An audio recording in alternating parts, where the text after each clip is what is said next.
Here we go. What is going on, everybody? It's been a catastrophe in the background so far.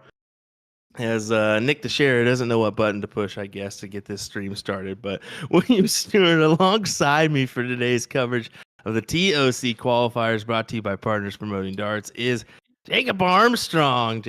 Jacob, how's it going? Or Jakob, as we call him. How's it Hey, going, it's buddy? going good. It's going good.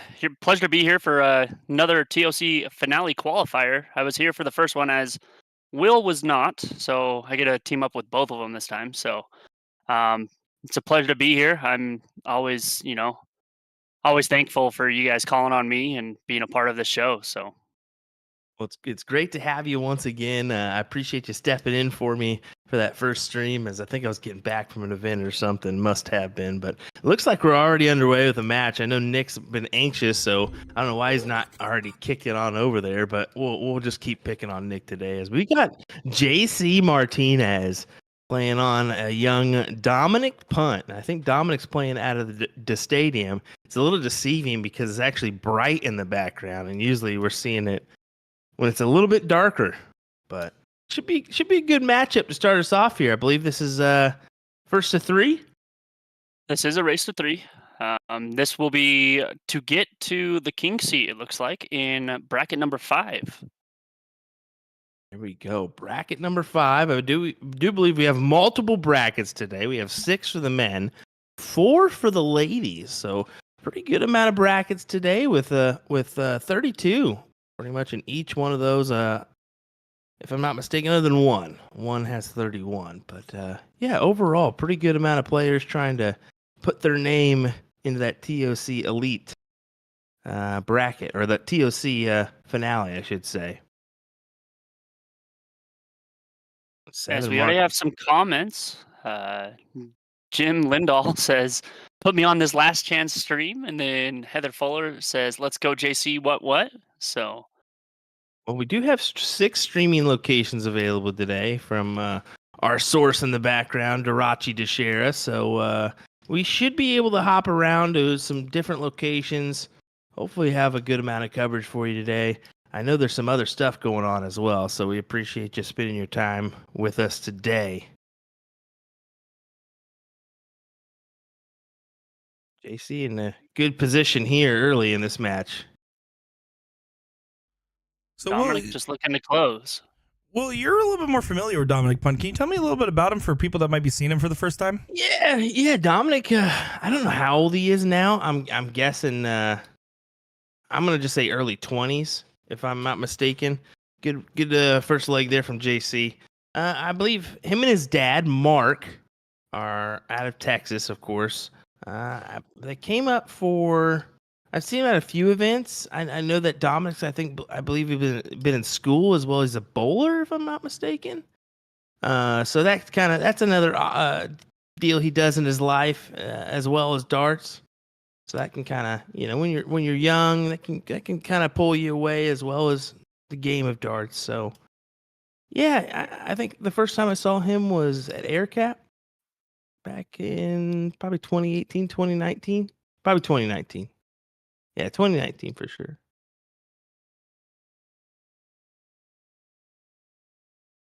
Big triple.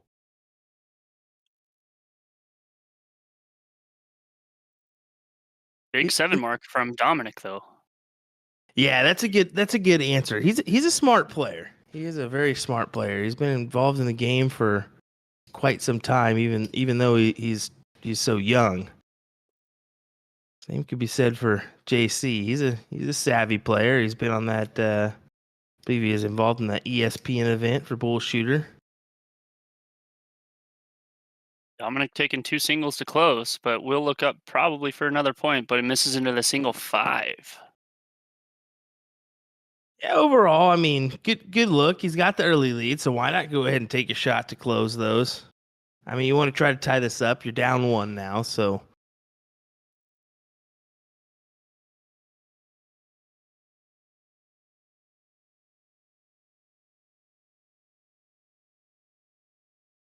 I'll say this: I do like the full zip Dominic's rocking. That's his nod to Ed Chambers, if I've ever seen one. I don't know. Ed loves a full zip. Ed, if you're out there, I'm sorry, man. I'm just kidding. As we have a 4-2-5 to a 4-2-5, Dominic opens with a triple 20. Looking over at the trip 18, successful. And then looks back at the 20, misses into the single 5 again. Yeah, Big 6 mark though. you can tell early. I already knew, but you can tell early in this one, it's kind of been a continuance for him. He's very showy when he shows emotions if he hits or if he misses. So big moments, we're gonna see that big roar.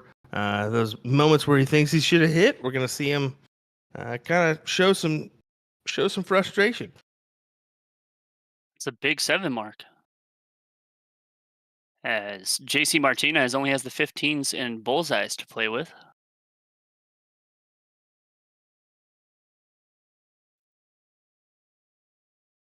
JC answers with a 5, so still itching his way back in, but Dominic does have 3 numbers to JC's 1. Looking at those 15s, does go up to the 20-second dart. And then looks back down at the 15 to only get a single. It's gonna take a big stand from JC. Possible he's gonna have to hit 7 now. And he does just that. Yeah, big 7 there from JC, but almost not enough. He needed a full 9 to add that pressure to Dominic. Dominic with one big triple could look. He's just gonna hold out, or does he take that look? Yeah, he's just gonna hold out. I knew he had to have a triple before he thought taking a look was a smart move.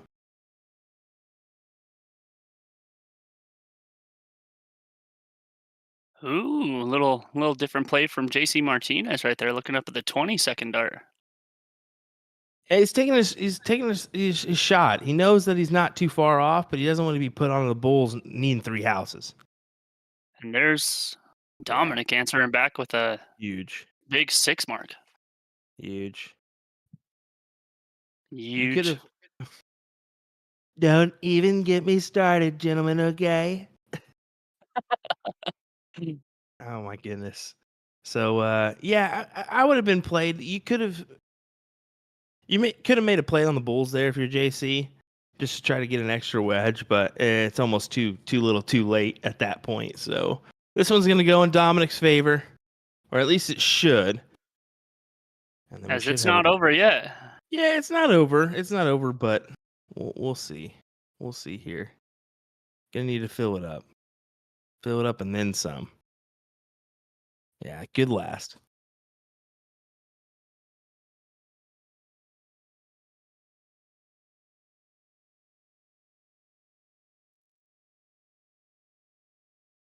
What do you think of that first start at the bullseye? I mean, he only needs, what, Yeah. 27 points? Looking down at this single 2. Ooh, winning darts in the hands of JC Martinez, though. So that's the disadvantage if you don't go for that house lead first. Does JC pop this here? Needing the big trip 16, and he gets it. Wow, what a turn of events here as Dominic punt misses out here in this second leg. Coulda, shoulda, woulda. But you're right there. I think I don't disagree with his move because most of the time you're gonna hit those 2 fat numbers. You should have the confidence in yourself to hit that 2 fat numbers. If you don't, it is what it is. So I mean, however you want to go about it, you got to hit it no matter what. And just unfortunately, didn't get it that time. Big second and third dart from Dominic right there to find 20 points. But I mean, JC Martinez steps up and trip 19 first dart. And big 7 mark to follow. So I mean, this is kind of rolling JC's way, but especially with the don't ever count the machine out, Lenny says. I mean, yeah, we just witnessed that. So big 7 mark to answer.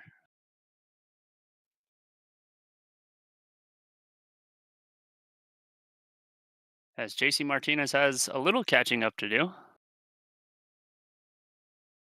And JC's throwing a 7, back-to-back 7 marks.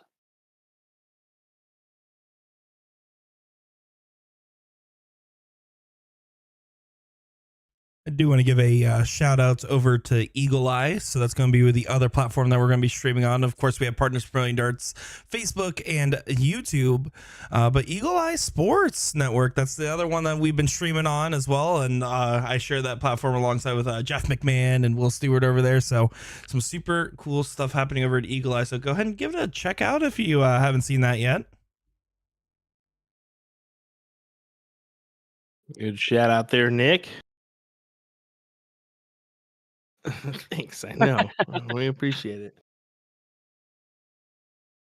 Yeah, some good things happening over there. We're dropping some matches. We're also going to be doing some live event coverage on there. So definitely something to go like and follow. The score is 2-0, Lenny, if you see at the top of your screen, in favor of JC Martinez. So JC is up 2-0. Dominic's still trying to itch his way back and possibly reverse sweep this. Still has a number to play with. Coming up 72 points down.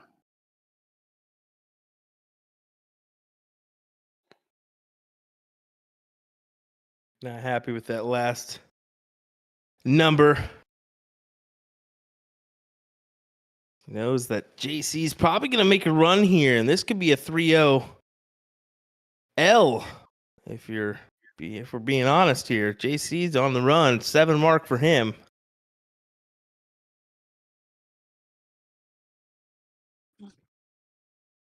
Dominic needs a lot of 17s and misses into the single 3. As exactly what you said, Will. I mean, his emotions show a little bit more. So, and Armin, I definitely have to agree with you. That is a tough one, especially when JC is not missing much.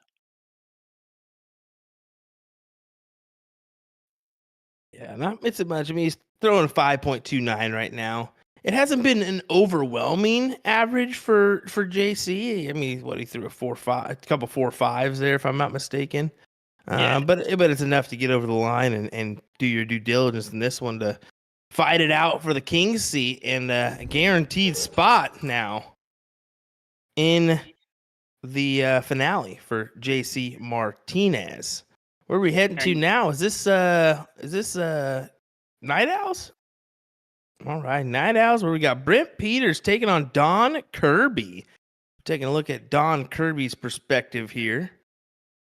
Donna here's a good shot out of the Indiana area, as Sean Green has told us. Sean thinks he's just big and bad and beautiful and gets to skip out on things for CDC events. So take your opportunity now to talk a little trash to Sean. Just say he's not that good at his job, if you don't mind. As the Outlaw 777, I know who that is. From Rockford, Illinois. What's up, Paul? Paul Rogers. Sean is fired. Hashtag Sean is fired in the chat. Yeah. So, I mean, you can drop that. You can use it now. You'll be entered in for to win a special gift from William Stewart at USA Darts. Not going to tell you what it is yet, so just drop the hashtag Sean is fired in there, and then we'll announce it after an hour's worth of time here. What do you say?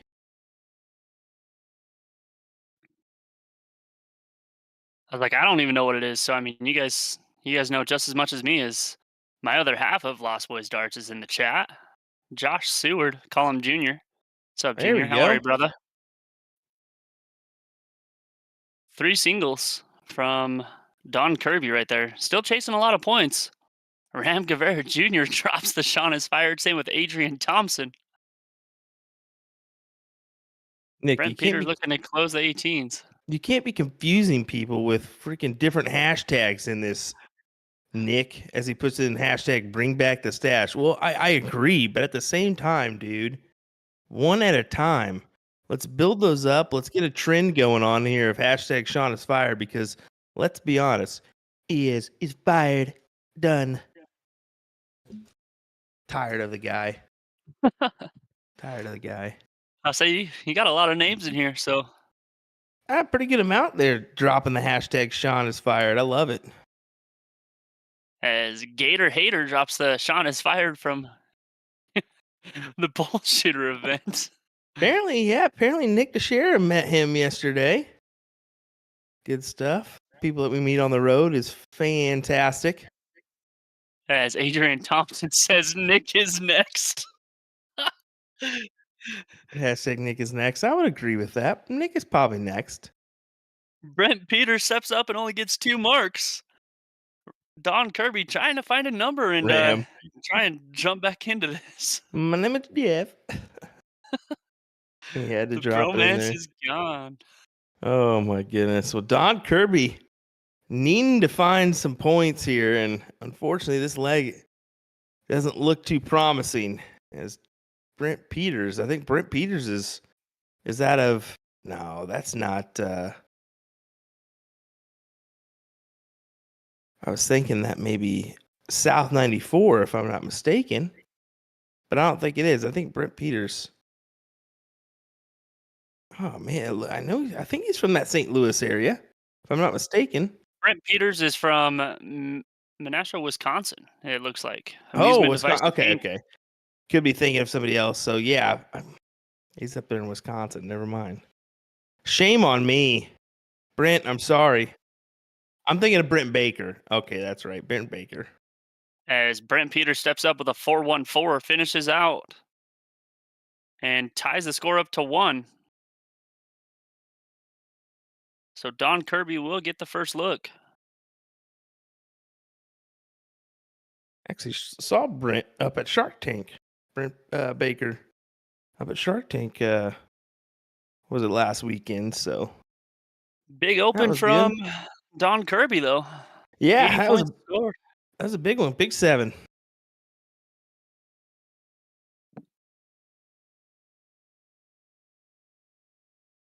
Kind of like Brent's throw. He's kind of like hunched over to his non-dominant hand, and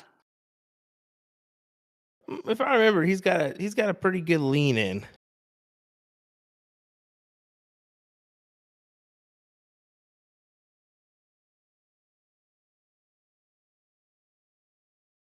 as Don Kirby only gets 60.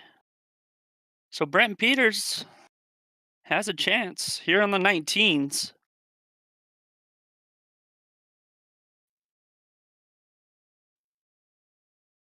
Wants the second one back. And the third one, as he'll find one trip 19, a trip 3, and a single 3. You know I have to support my streaming friends, gentlemen. Well, Paul, you support a lot of us. So as Don Kirby goes up, single 20, trip 19, single 20. Paul, you're in every stream, I swear, man. I mean, big shout out to you. Like, you're all over the place. So I think much respect. I think he's got 17 devices. He probably hops on at once and joins all of ours at the same time. As he's on YouTube, so I knew his name, but I had to like sit there and think about it for a second because I was used to seeing Paul Rogers instead of the Outlaw 777. So, well, I don't know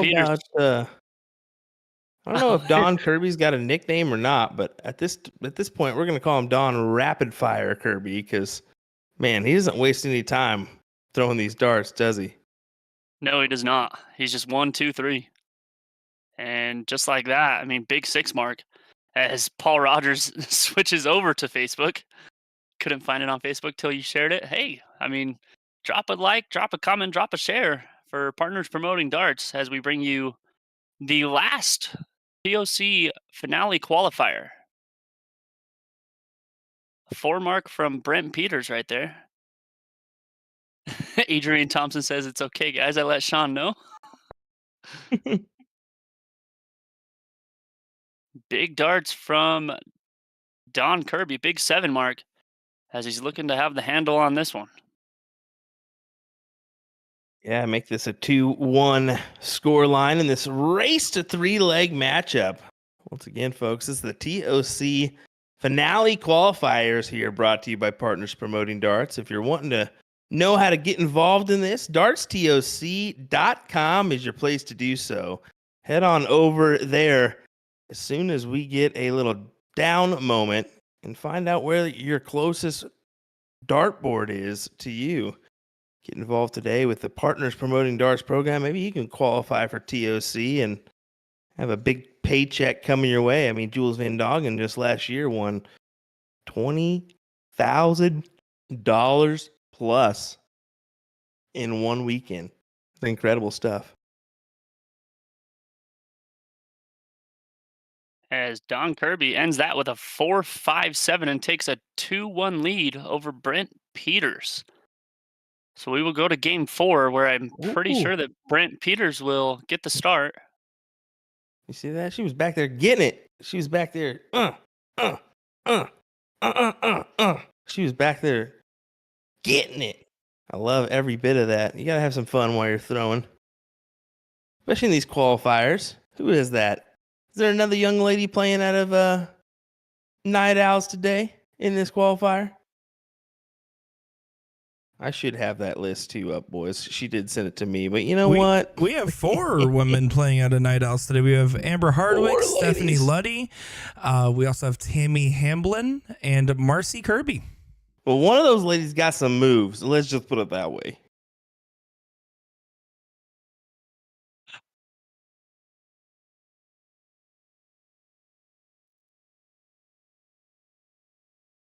Someone's dog. No, I'm just kidding.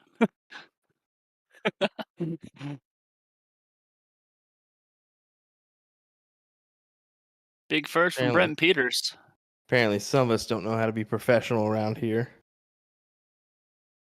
Oh, what? What did you say, Nick? I love and respect Will Stewart, and I love working with him and Jacob Yes. Armstrong. Thank you very much. Appreciate Not Sean. Hey, Sean's fired. I was even thrown in there, so that's a good sign. Yep. Do you guys have an update on Olivia Terry? I do not. I do not. I do not have an update on her. We'll try to get one from you. I'll reach out to her and say, "Hey, I don't care, but somebody else does." That's what you need to say to her, Nick. Just kidding.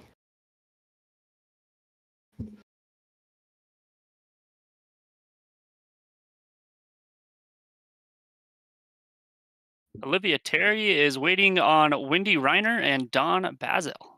Yeah, she's in bracket number 4. So she's on that winner's side still. Still on that race to 3 side, as Brent Peters has the 20s to play with. Don Kirby does have a 31-point lead.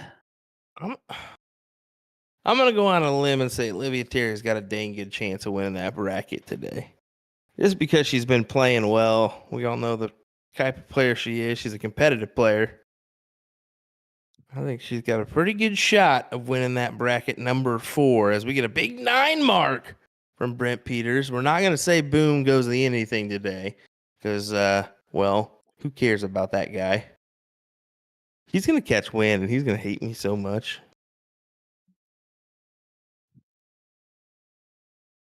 At the same time, you could have been here, Sean. With the 3 of us. Just the 3 of us. And Sean Green, too. How Look at about a that. back-to-back 9 marks That's for impressive. Brent Peters? That's And Paul Rogers says, okay, then I will put it in chat.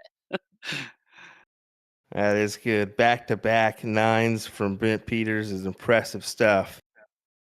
Currently with that 5.60 average. Looking to try to make this 2-2 for a last leg decider.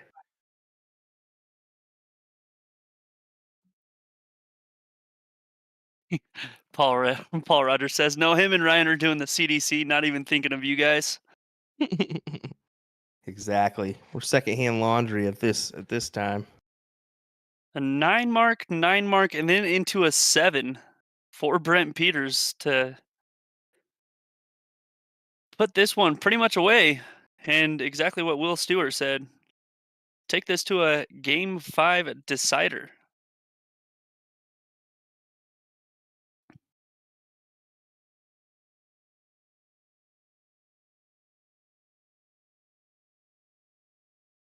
And this will be to go to the king seat match, where Brent Peters throws a 5.55 to do just that. So we will see a diddle to see who goes first.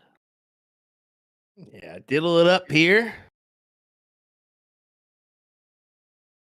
Of course, our diddle is going to be a 3-dart shootout, pretty much, is what we consider it as. It's kind of hard to see who's closest to the middle in this one, so that's why we elect to do this way. A little bit easier to maintain and handle.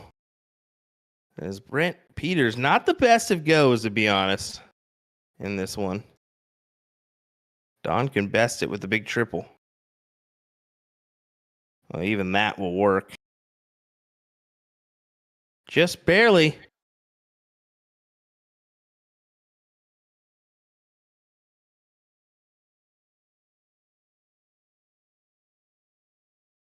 But it will do. As Don Kirby needs to add a little moolah. They're fighting to guarantee themselves a shot into the final here. I mean, when you really think about it, this one puts you into the loser side and you still got to fight and claw your way back in. The winner automatically has their chance in, because if they lose the next match, they go to third. As I'm just barely reading the bracket, it says teams under this header race to 4 wins. And then this match right here is a race to 3, as the king seat will be a race to 4, it seems like. Yep, exactly. The king seat, we bump it up to a race to 4, a little bit more of extended format. And just a reminder, this is a triple elimination bracket, so that's the I guess you can consider it more unique thing with the Partners Promoting Darts program, triple elimination. So someone could come back from the depths of a single leg shootout to win our title today. Will that happen? You'll have to wait and find out here.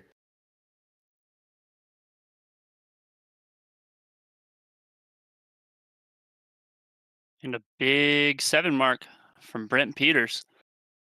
Don Kirby probably going to be looking at that 18. And exactly what Will Stewart said, Don the rapid fire Kirby. Only gets 3 singles.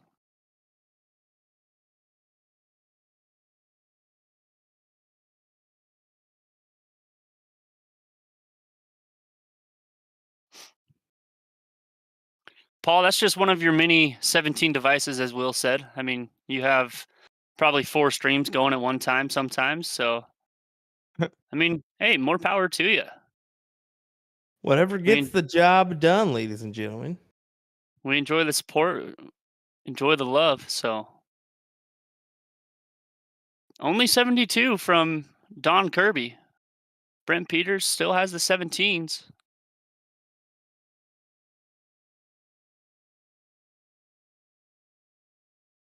Like Nick DeShare's hard at work, finding us a spot at another bar to look into here in a little bit after this match. Looks like we may head on over to South Dakota, if I'm not mistaken. Man, look at me. I am smart, aren't I? As Jennifer Pitts says, PPD, bullshitter, and a football game. Well, I mean, we there's got 3 different everything for you.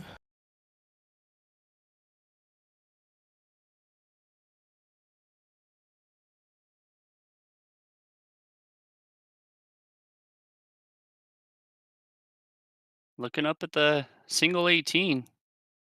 We'll find it on the 3rd to close Don Kirby. Don Kirby is chasing 47 points right here. Believe it or not, I only have 3 devices. I watch streams from Just Keep the Best on the big screen, aka Jacob and Will on the big screen, Ryan and Sean on the phone. Well, I mean, hey. We take priority, baby. We taking priority, baby. I love it.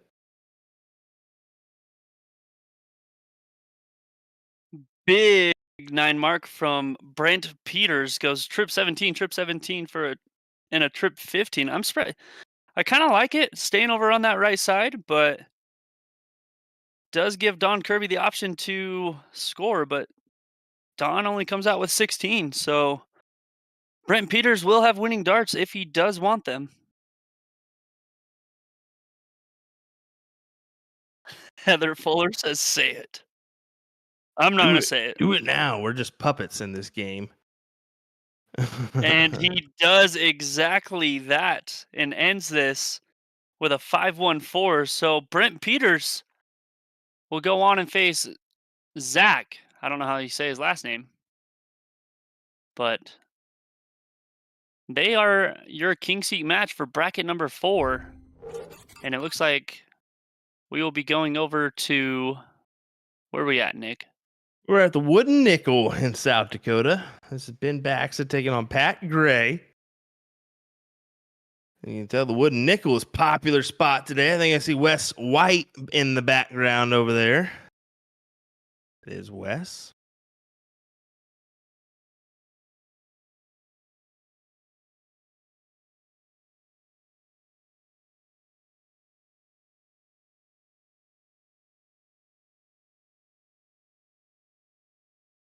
Don't know much about both these gentlemen, but we're going to probably have that happen to us a little bit today. I looked through the brackets and honestly, some people that maybe we have not heard of before. So should be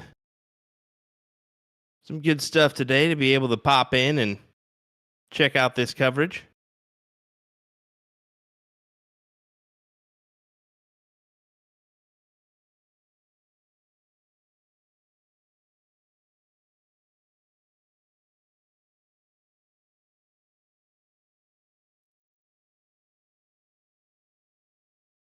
As it looks like both of these guys are on the loser side, so it will be a race to 2.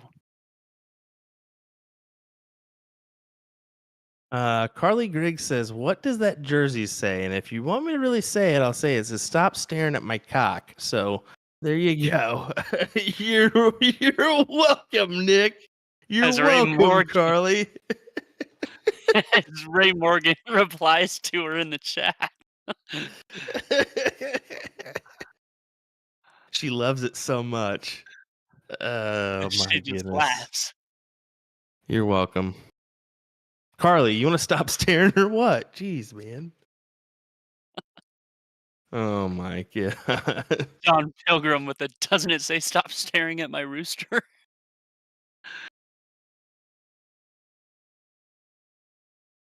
It can be fixed with some tape. Nothing wrong with that.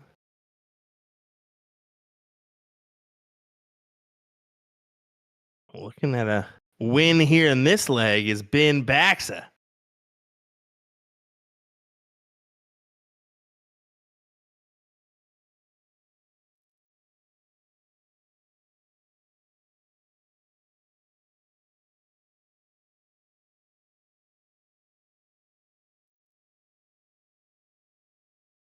As Pat Gray is from Lincoln, Nebraska, it looks like. Yeah, they took that big old L today to Colorado. Oops, did I say that?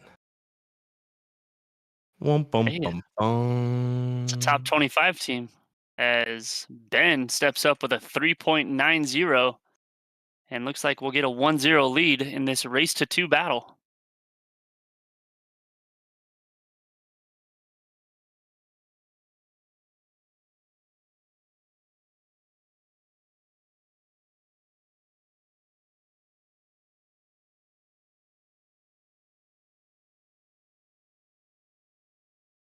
Looks like we're just waiting for Pat Gray.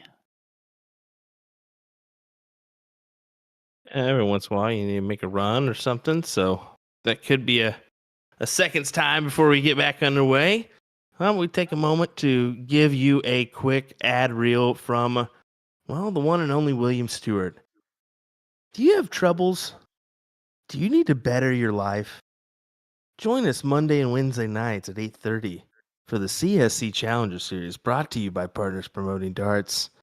where the one and only Nick Teixeira will soothe your mind with some sweet serenades.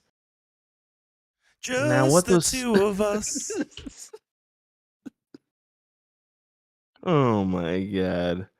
Or give you a complete horror for later.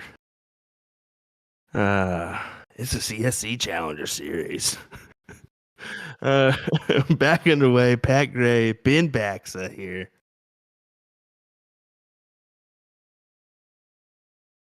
Nick didn't know where I was going with that. Well, neither did I, Nick. Neither did I. I didn't know Cody Marsano was in the chat. John Pilgrim asks, "How's everyone doing today?" Doing fantastic. As I get to team up with USA Darts, Will Stewart and Nick, the Young Buck Teixeira. I'm sure he's not going to be happy about it going on down the road. This guy is like, oh, why did I sign up for this right now? Josh Hill says, "Let him know about your newest member." Josh did? Who's the newest member? That's the question. Ben, opportunity to close here. He takes it early. Look at that. And looking up at the 18 third dart, what do you think about that, Will? Oh, yeah, I don't mind it. Chasing only 4. I mean, getting himself another number. And it looks like Pat Gray is looking down at the trip 19. And we'll stay there all 3. Kind of surprised that he didn't move to another number on dart 3, but Ben only chasing 4.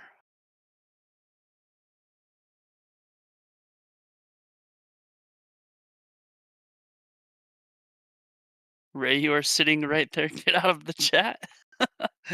As Ben will step up and hit a big white horse to almost put this one out of reach.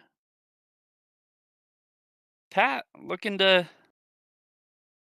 probably go for those 16s and just get more points.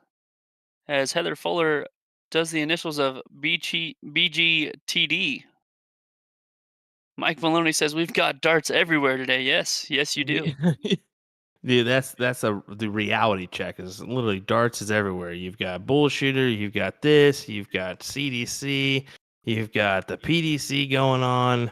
It's almost too much to handle. That's why I said you got to have like 17 devices to watch what's going on today. A little bit But be ridiculous. like Paul Rogers.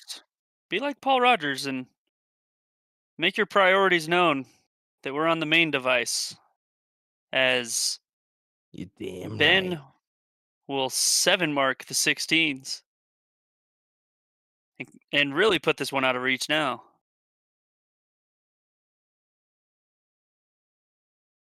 $1,000 tournament at Bullshooters in Arizona.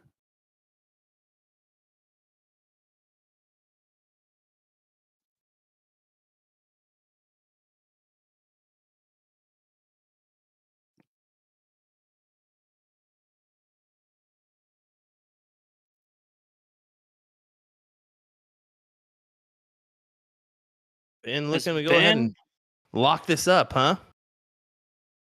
3 darts. Only needs 3 bowls. Steps up and hits the first. Hits the second. And misses into the 18 on the third. As I was almost going to say, put my catchphrase from Lost Boys Darts.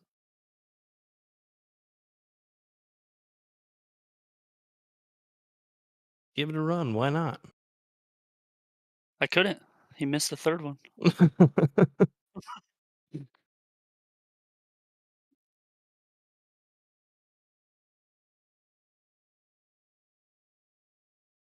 As Paul Rogers says, almost put it on the counter. Alrighty. Almost only counts in hand grenades and horseshoes, though, Paul. So. And Ben will move on in bracket number 2. And we'll wait for the winner of Cody Schumacher and Michael Morrison. Yeah, it looks like we're going to do a quick ad reel before we come back to you folks with some more action. So don't go anywhere. We'll be right back here with some more TOC finale coverage brought to you by Partners Promoting Darts. We'll see you in a moment.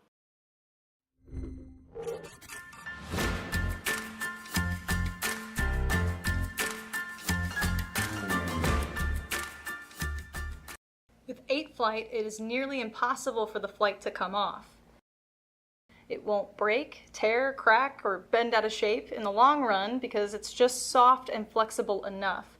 On top of the amazing material itself, the edges are reinforced along the wings to provide extra protection from tight groupings. But remember, aesthetically, cosmetically, it's not going to look pretty. Yes, you will see some fraying and scratching, like many others out there, but it will hold up, it'll take a beating, and continue to take a beating.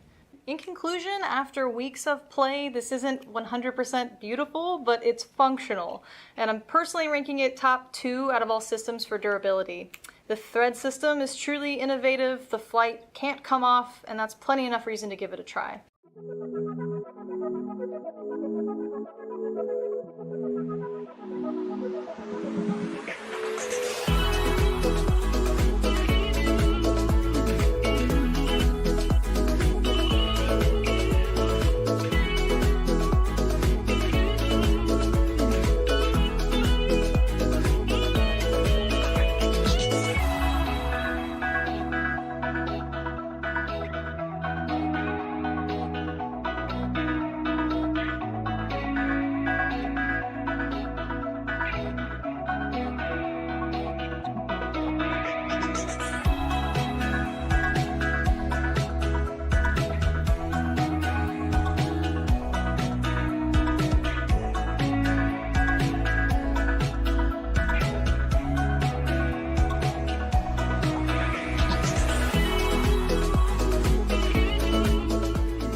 Get into darts, but you're not sure how. We can definitely help with that.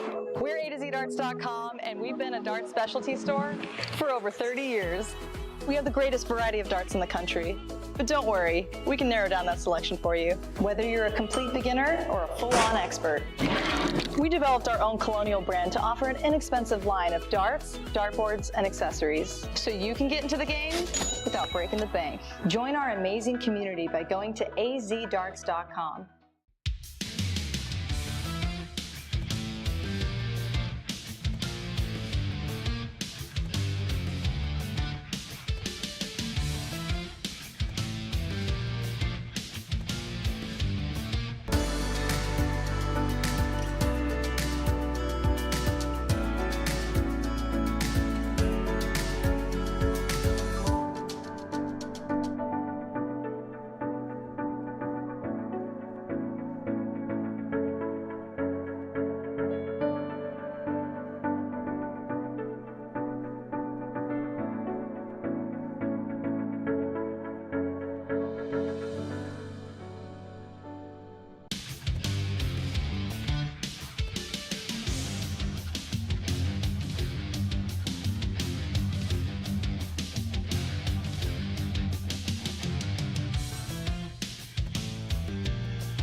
Introducing the classic standard Blade 6, the dual core version, same as the lineup from the Blade 5. However, Winmore's come out with an entirely new model called the triple core. So the triple core is essentially the dual core dartboard with an added third layer of carbon fiber sisal in the back, creating literally the ultimate setup for durability. So not only are you paying for an even better longevity of the dartboard, but also enhanced graphics and functionality. All 3 dartboards have a hardened double bullseye and 25 segment to help with durability. So listen up, Americans, we need this because of our obsession with cricket. The most common problems we have with sisal dartboards is the bullseye segment wearing out or some issue with a wire. So let's just say we're not known for wearing out our doubles. All 3 dartboards come fitted with the 3 rotor-lock wheels to help stabilize the board to any wall surface. But the adjustable wheels make your life so much easier because they allow you to rotate your board super quick and easy. You just loosen them, rotate, then tighten them again, then of course fix your numbering. So in preparation for a recent event, I put this board to the test with 4 to 6 hours of practice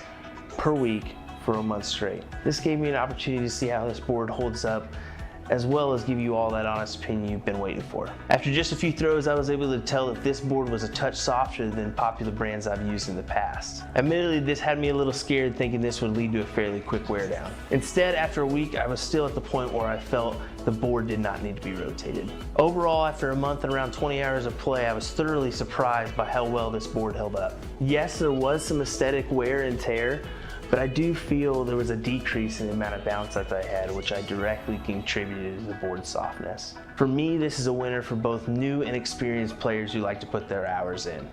Alrighty folks, don't forget we're your partner in darts. If you have any questions, comments, or concerns, don't hesitate to reach out. Thanks for watching.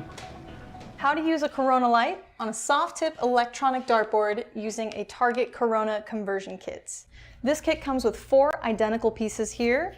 Very, very simple. The very bottom has 4 prongs that actually insert into the outer ring of the board.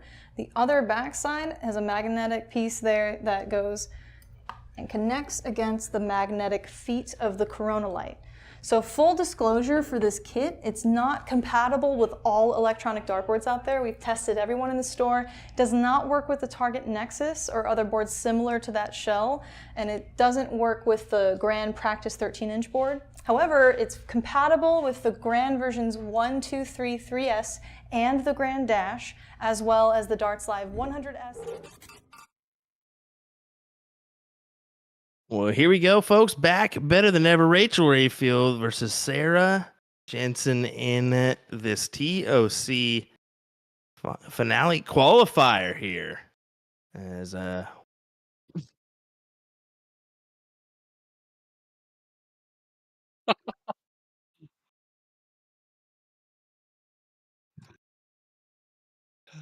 As this will be a loser side. I love This will be a that. loser side match. I So love race to 2. I love that Nick. We can hear Nick, but nobody else can hear Nick because At all. Nick ruins it for us about 75% of the time we have a stream. Folks, Nick DeShera, everybody. Oh my goodness, my guy. You just absolutely know how to wreck shop, don't you?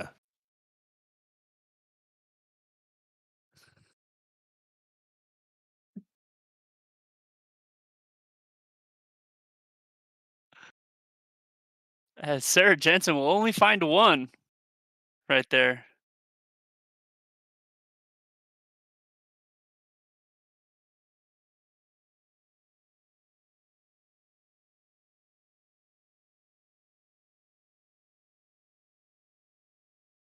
Sorry, guys. Will's still trying to get a hold of himself. I'm about to kill Nick is what's gonna happen.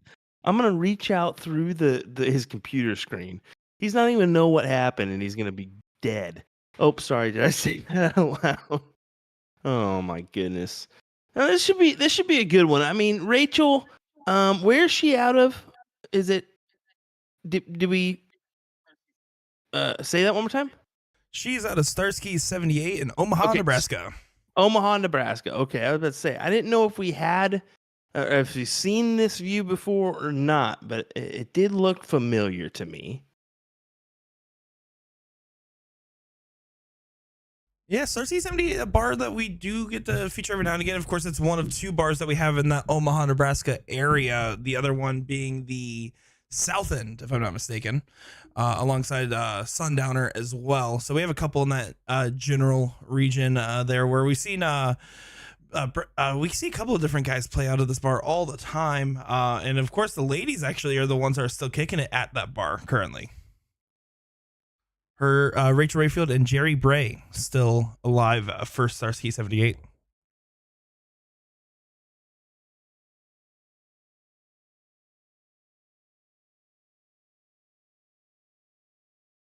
There we go. Starsky 78 trying to have a good showing here today in this one. Just like us until Nick DeShera ruins it. Oh, sorry. Did I say that? Don't even say nothing. Don't even say nothing. Just keep it on mute, buddy. As Sarah doesn't find a mark right there. Rachel trying to take advantage of that. Probably close those 18s and move on. Birdman Darts, how are you, Al? From Grand Junction, Colorado. Good to see that name in the Partners Promoting Darts chat. And a big 5 mark from Rachel to score 51 points and also get her 2 marks on that 15. As Sarah's looking at that 15, it looks like as well. Misses into the triple 10, looks up on the third and finds a triple 1.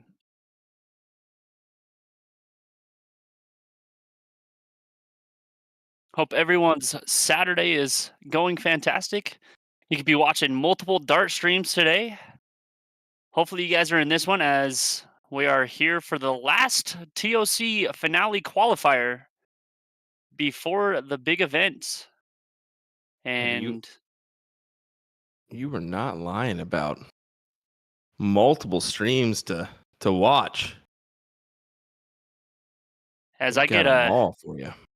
hashtag Sean is fired, Jacob is hired in the chat from Paul Rogers. Paul, There- appreciate you, brother.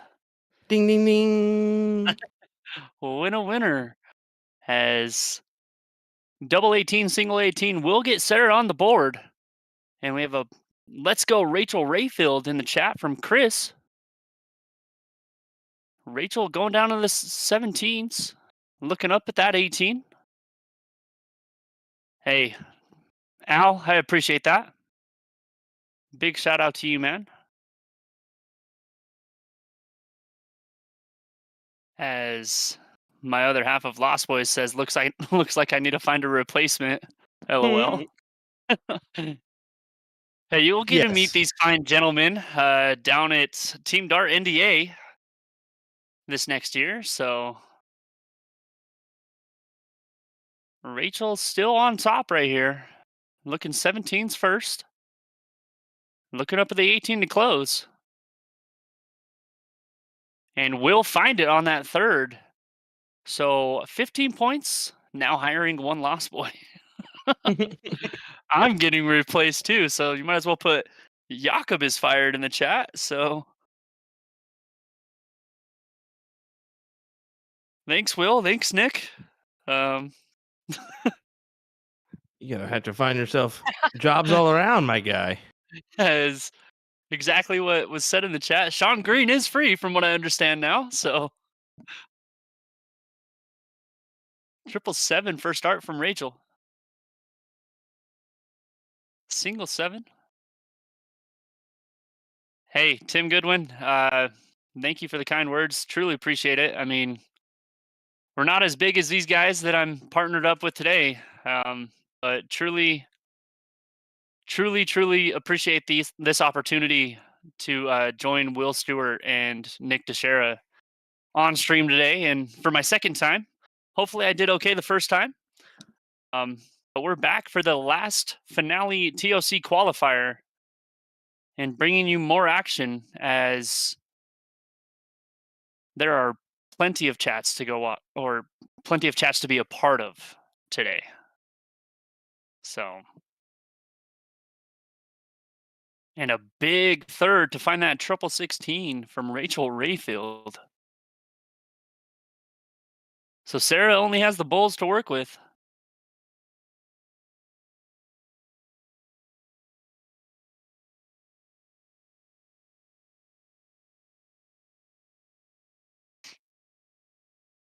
And does find one on the third. See if Rachel can gather these bulls here and put this leg to rest. Kind of looking like she's going points first. Yeah, it looks like she's going all points here. You're really good as a commentator. Love Lost Boys Darts. Well, I appreciate you, Bird, man. Much love, much respect. I try my best. I mean, these guys have been in the business for quite some time, and as Sarah Jensen steps up and hits 2 bullseyes and misses into the single 14. But no, I mean, listening to these guys alone, I've learned a lot. And much respect to both Will Stewart, Nick Teixeira, and I will say Sean Green. But Did you put him in this? I'm just kidding. as Rachel Rayfield. And look at the Looks like- crowd. She got a little crowd watching her now. Yeah, I think the gentleman in the background right there with in the dart jersey, I think he saw we were streaming, so I saw him holding his phone up to his ear, and I think he made sure to spread the word to get everybody to have eyes on this match, which is pretty cool to see. That's not allowed. You can't tell anybody. What are you doing? Get out of here, guy. As there's 2 people on their phone. Now he's like, oh, they're talking about me. Well, yeah, we're talking trash. No, I'm just kidding. They are very good, and props to Kevin Malafent. I hope I said that right. Yeah, Malenfant. Hunter, yes, that is a wild Jakob on the mic today. Kevin's actually original owner of USA Darts. So Okay. Yeah, exactly, Tim. I mean, big shout out to these 2 guys that I'm teaming up with today. I look up to these 2. I met these guys for the first time ever at Team Dart NDA last year and kind of hit it off. And for the first qualifier, Will was gone, coming back from another event, and Nick called upon me, and I was like, you know what? I'll try it. I don't know how good I'm going to be, but we'll definitely hang in there and do what I can. So, as this is 501. So, on this side, is it cricket 501? Okay. So this will be cricket 501, 501 on the loser side. This is only the first loser side, though. Guys, this is a triple elimination. So if they lose this, they are still in the winnings or in the runnings to come back and get their qualifying spot.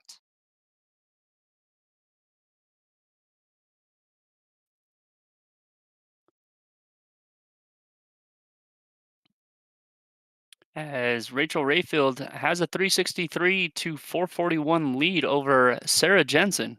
yeah, you gotta feel like Sarah's gonna have to hit 2 big ones here. Got to have at least a ton, I think. There's a big first. Misses into the single 20. Single 12. 82 points scored. It gets her a little back into it.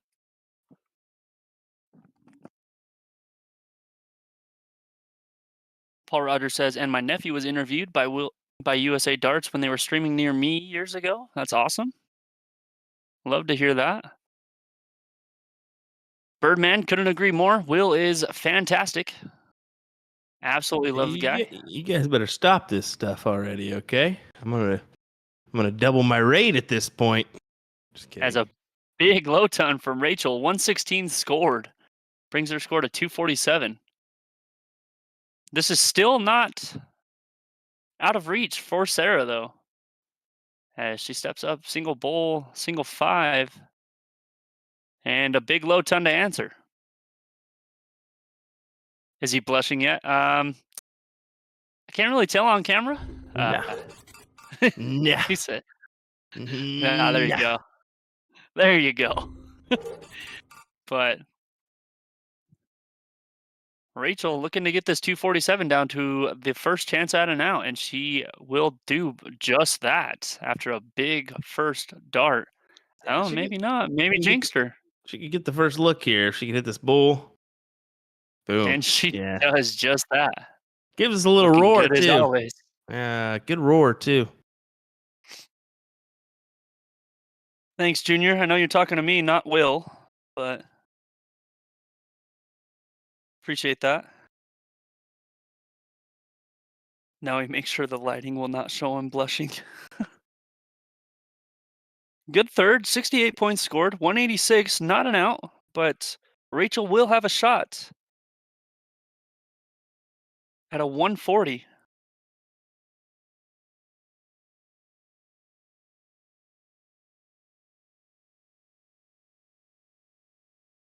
Yeah, almost the commentator curse. Yeah, definitely almost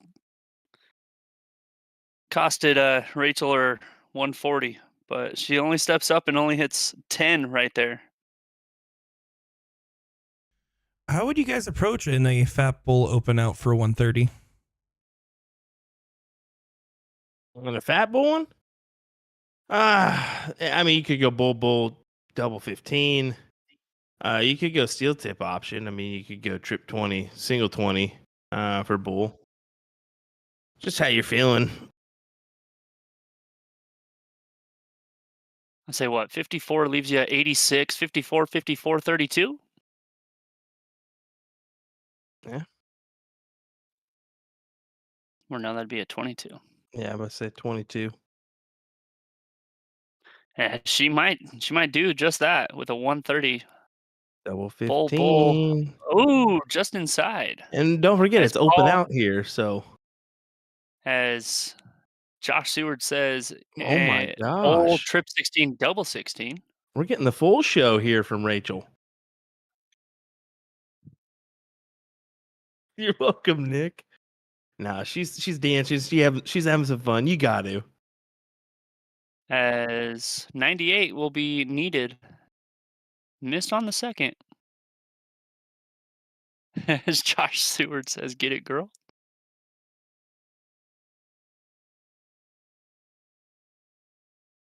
Single 15 does it. Shooting bulls the whole game. Why switch to 20? Tim Goodwin says. I think I would have to agree with you. Yeah, it just depends. Yeah, I think it's pretty standard just to go that 130 on the bulls there. But Ooh, a single 2. gotta get that Leaves her single 13. 13.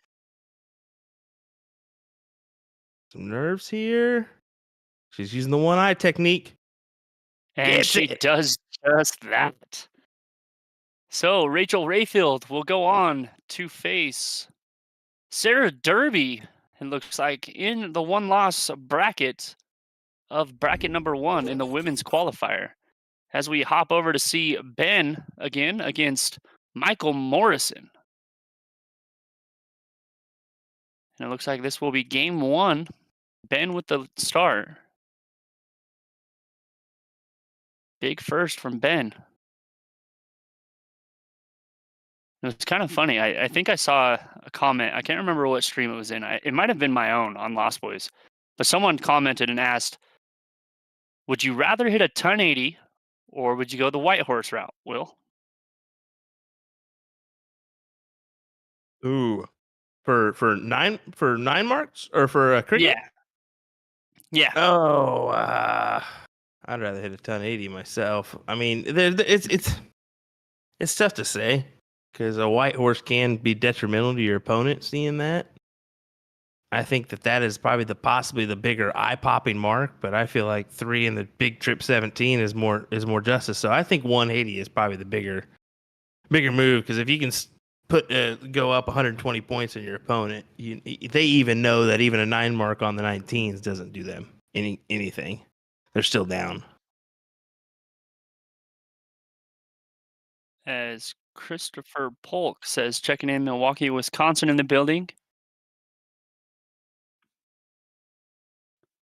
And it looks like it was in the Lost Boys stream. I think it was Hunter that actually asked Jeremiah Millar that question. Seeing what Jeremiah would do, and have a lot of comments in here saying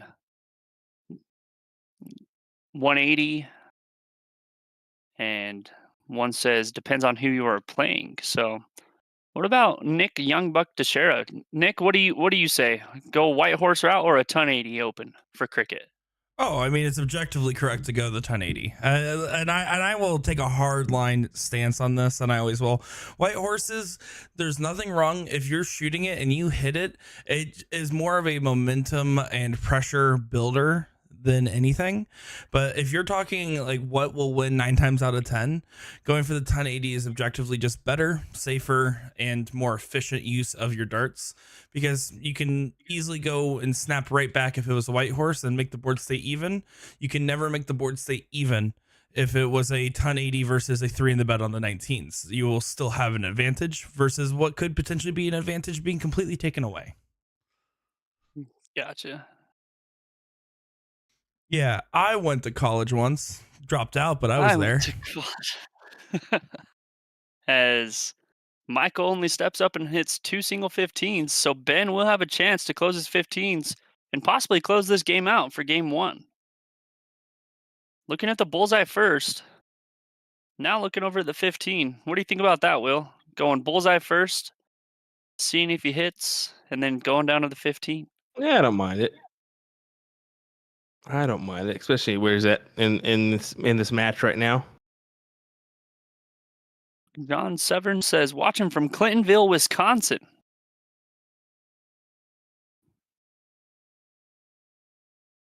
Well, we appreciate you tuning in. Wisconsinite. Got to close that 15 on the third and does just that. 180 to 123. Will force Michael Morrison to throw at the bullseye. As Josh Seward says, Ogden, Utah. I knew that. If you want to be more specific for Josh, Washington Terrace, Utah. It's a little suburb off of Ogden.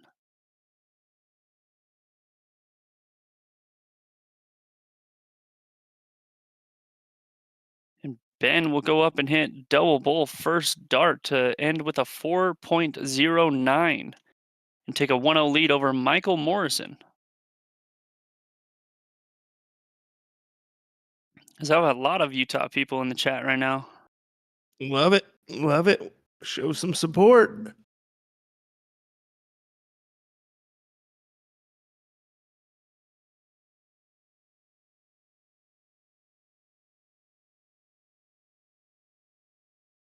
And stepping in here, needing the 19s. Wanting 4 of them. Here's one of them. Only finds 2.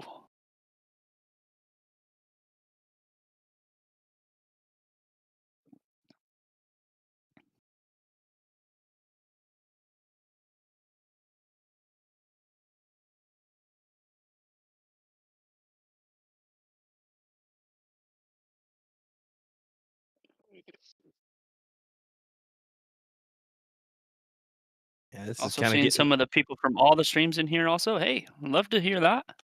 getting a little gritty here in this one. Being able to kind of throw the door open with a big triple there.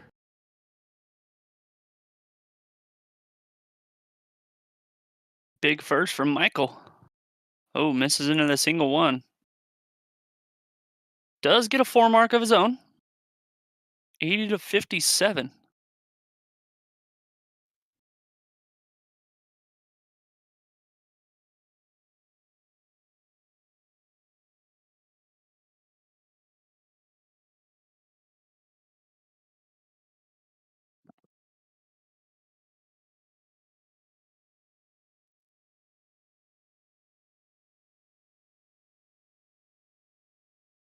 Been trying to make this one in his favor here. Really up to Michael if he can open the doors on the 18s. Gonna have to find a triple, and even that's not gonna be really enough. Stephanie says, watching from Sioux Falls, South Dakota, as I'm pretty sure that is the better half of who is on the screen right now, Ben. At least I would take a guess on that. Stephanie Baxa. Single 18 first dart for Ben. Ooh, just up into the triple one. Does find a triple 18 on the third. So big darts from Ben right there.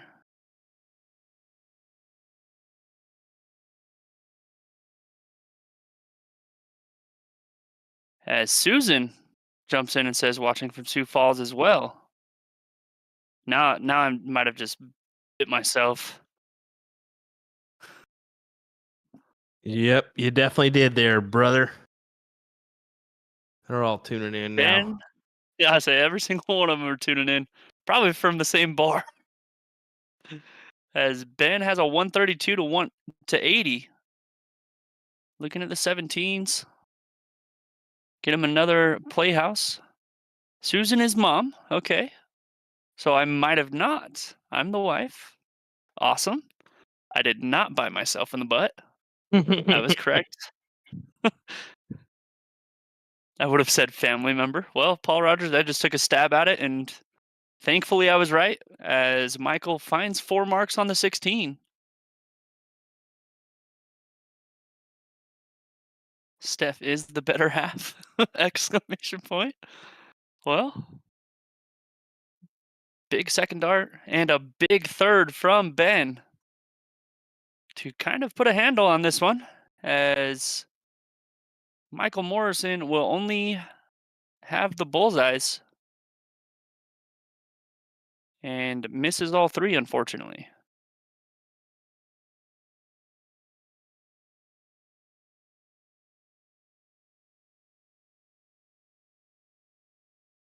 Looking to solidify this one and wrap it up with a double. Can't do it, but hey, puts himself one leg away here.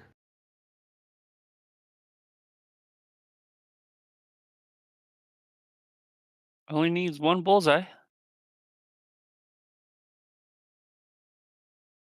Good luck, Ben, Brenda says, as Ben will only need one bowl to solidify this one and go face Johnny Smith, still on the loser side, race to 2 in bracket number 2 of this TOC finale qualifier. Misses first dart, misses second. Looking to recoup and unfortunately misses all three. Will still have winning darts in hand next round.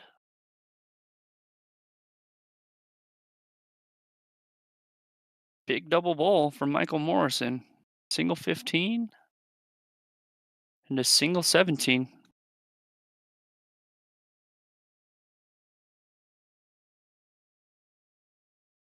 Ben steps up first dart with a double bullseye and will end this one with a 3.48. And like I was just saying, we'll move on to face Johnny Smith.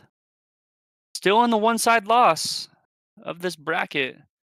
So trying to itch his way back up and get him a spot in that finale qualifier. As it looks like we will be switching over to Susie Smith and Jackie Bowler. Yeah, bullshooter's view here. We got Mike Carter and Evans just smooching it up on stream. Someone get a hold of them, please. Some PDA.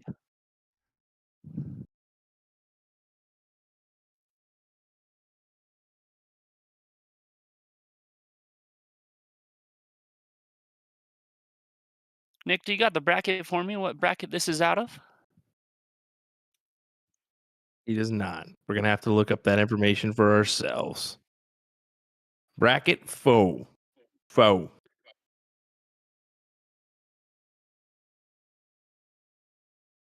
Bracket 4, okay. Loser side, 1 loss. As Jackie steps up. Looking to close the bowls. The winner of this will go on and take... Oh, as I stumble on my words. We'll go take on Susan the next round. I don't know how you say her last name, so. As I'm seeing messages pop up. As my little brother's in the house. Brennan, how are you?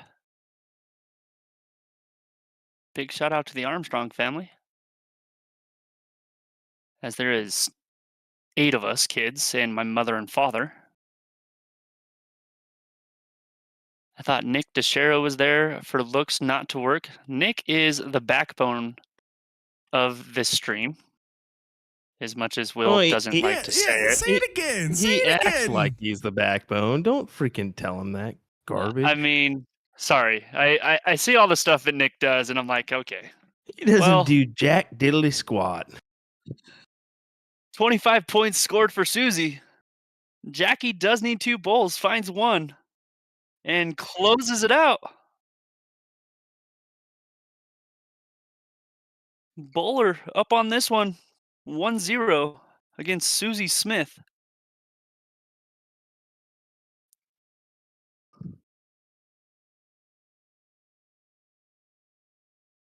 As you guys can see, Nick moving the camera around. That's a big place. And you said this is out of Bullshooter in Arizona? Yeah, that's correct. This is Bullshooters out of Arizona. Probably the biggest dart bar that I think we have cameras in as far as just pure size alone. They have a huge amount of boards, and right now apparently $1,000 tournament going on as well. Oh wow. Wow. That's you gotta love every bit of that. Anytime there's some money events going on around your neck of the woods. Here on the one side loss of the women's brackets, it is Cricket 0101 race to 2. So you will see an 01, and if need be, another 01. We will have a diddle in between to see who goes first on that third game decider. As a big 118 scored from Jackie. Susie looking up at that 369.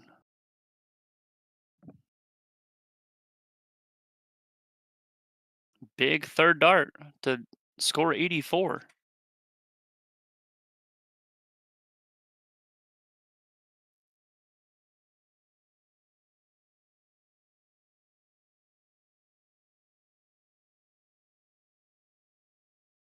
Susie looking to try to do some damage here. 2 bulls would be nice. She's got him. How about another? Hey, she set herself up with an out here with 171. Great shots for her.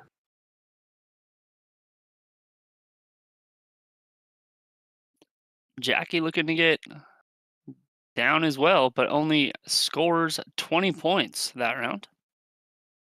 So Susie with an out.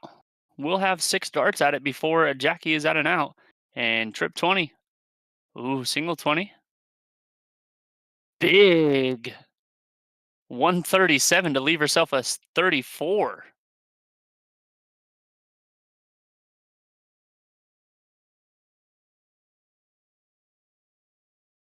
Jackie looking to get this down. Ooh, misses into the 17. 84 scored. 184 to 34. Yeah, just need 2 17s. Single Yes. 2, single 15 now. And there we go. We are all knotted up at 1 apiece.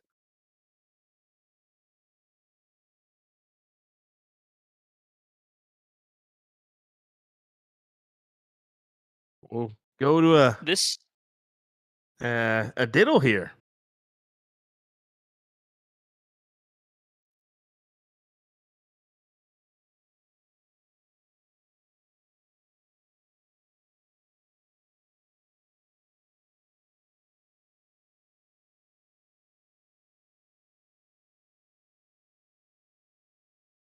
and it looks like Susie Smith will be the start for game 3.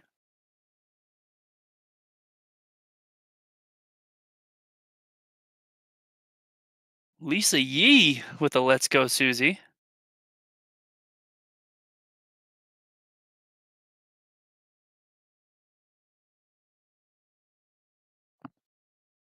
What'd you say?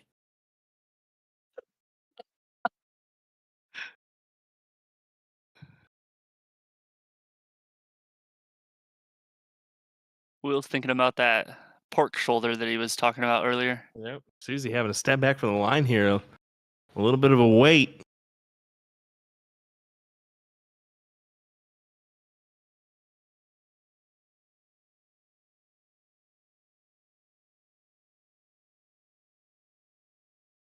Will, no comment to that? I didn't hear what you say. What'd you say? I The said pork you're shoulder? just thinking about the pork shoulder that Oh you were yeah, talking yeah, about. for sure, for sure. Oh yeah, can't get wrong with a little pork shoulder action. Definitely cannot. We will finally start this game 3. Susie Smith to lead it off.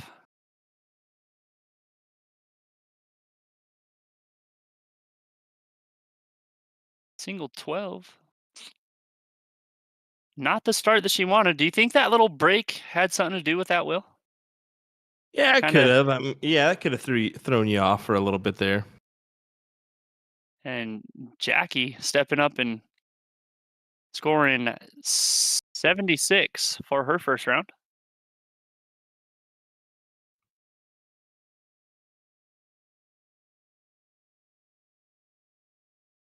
Big 117 though. So answers right back is Miss Susie Smith.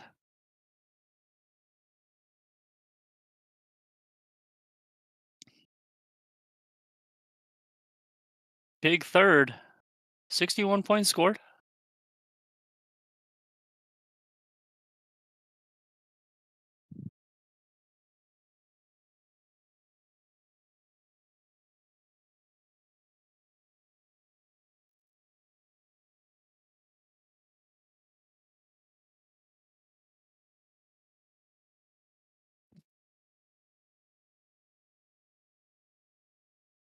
Yeah, it looks like Susie may have the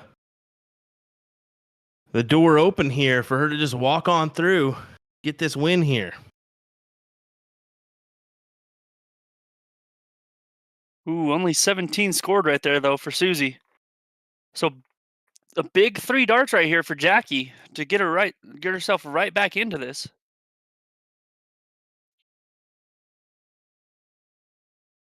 Ooh, only 60 points scored.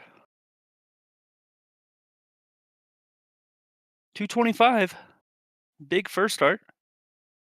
Misses into the single 10 and a 19 to leave her a 146.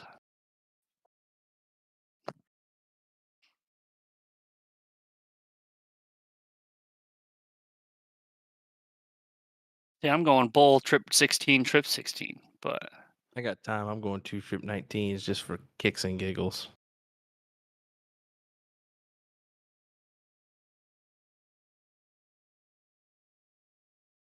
To each their own. To each their own. hits a bull on the third to leave her a 67. David Cameron beats Stowe Bunce 7-3 in the CDC event. Well, Hey, it's still a good run for Stowe. Things are getting interesting at the top of those tables now. I think Alex is a lock, so I think Stowe may have single just locked 17 it in for the for him. win.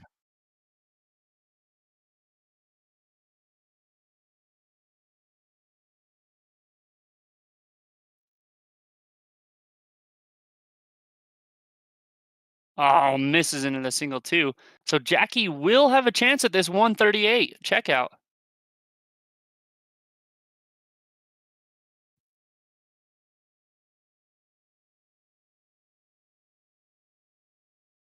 Won't do it. So Susie with a single 15 will win this match and move on. And she will do that on the first dart. So she will go see Susan Mune.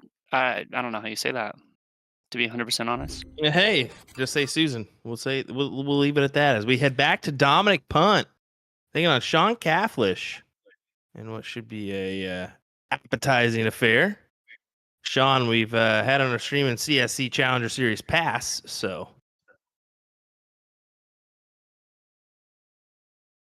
we'll see how this one goes. As hashtag Sean is still fired is being put in the chat. Mm.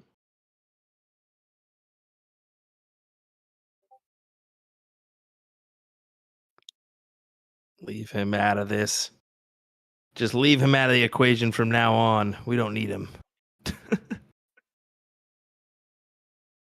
Yeah, next season, the CSC commentated by Jacob Armstrong and Ryan Mooneyham, featuring Brandon Yep. Neal on controls.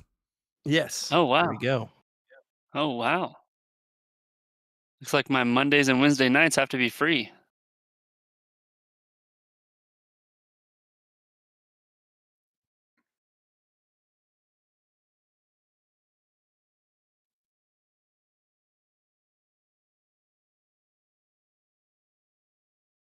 Five mark there from Dominic.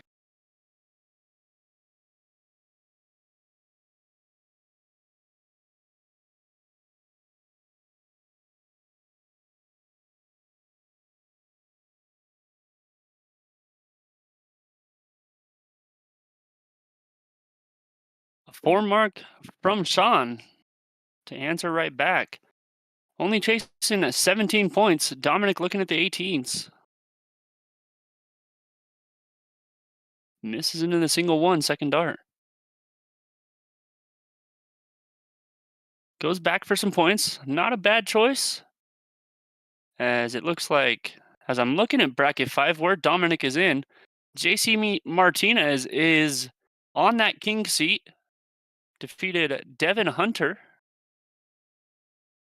And the winner of this is awaiting Larry Keith and Jeff Paulson. Big 4 mark from Sean to bring the score to 351 to 320. Dominic goes up and hits 2 singles. Stays for all 3, only gets 60 out of it. As Josh Seward says, that's fine. We stream on Tuesday and Thursdays. So, well, More the merrier. Sean looking for an opportunity at the 18s. Can't do it. Big 7 mark nonetheless.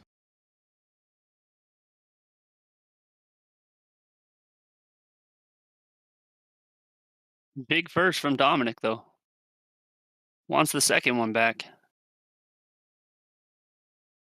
Finds it on the third, though, to regain the lead. Sean only chasing 14.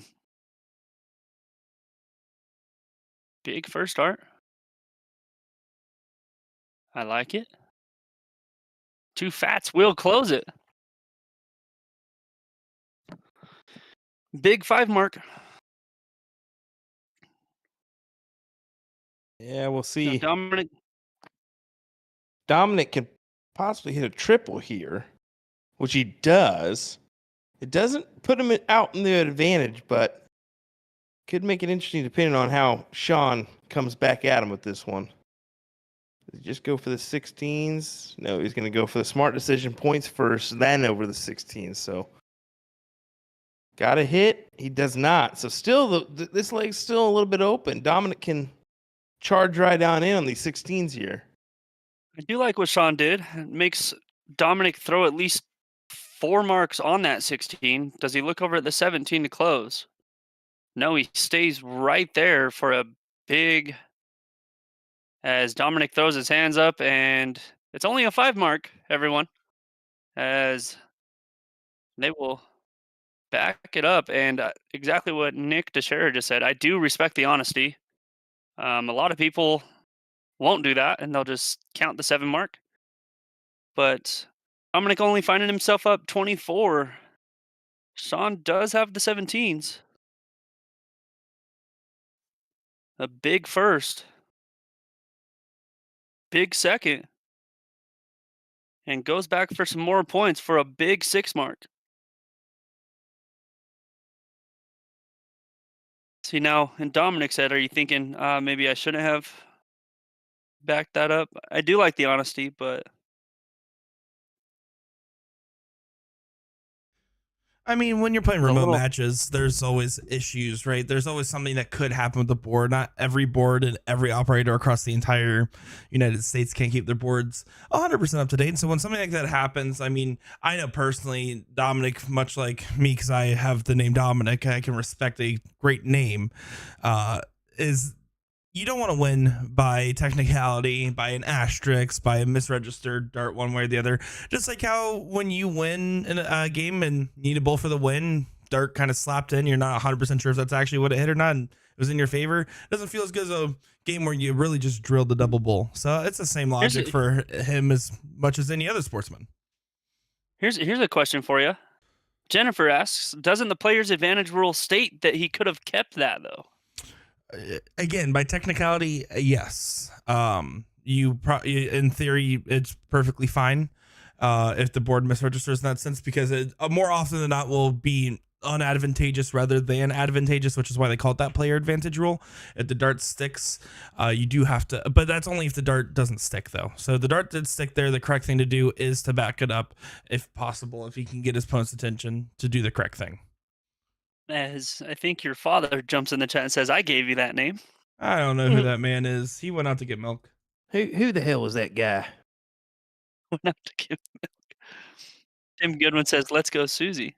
All righty. Well, I think we're going to take just a quick break before we come back. So don't go anywhere, folks. We'll have some more action coming your way here in a little bit with our TOC finale qualifier coverage. Be right back.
flight, it is nearly impossible for the flight to come off. It won't break, tear, crack, or bend out of shape in the long run because it's just soft and flexible enough. On top of the amazing material itself, the edges are reinforced along the wings to provide extra protection from tight groupings. But remember, aesthetically, cosmetically, it's not going to look pretty. Yes, you will see some fraying and scratching like many others out there, but it will hold up, it'll take a beating and continue to take a beating. In conclusion, after weeks of play, this isn't 100% beautiful, but it's functional. And I'm personally ranking it top 2 out of all systems for durability. The thread system is truly innovative, the flight can't come off, and that's plenty enough reason to give it a try.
Get into darts, but you're not sure how. We can definitely help with that.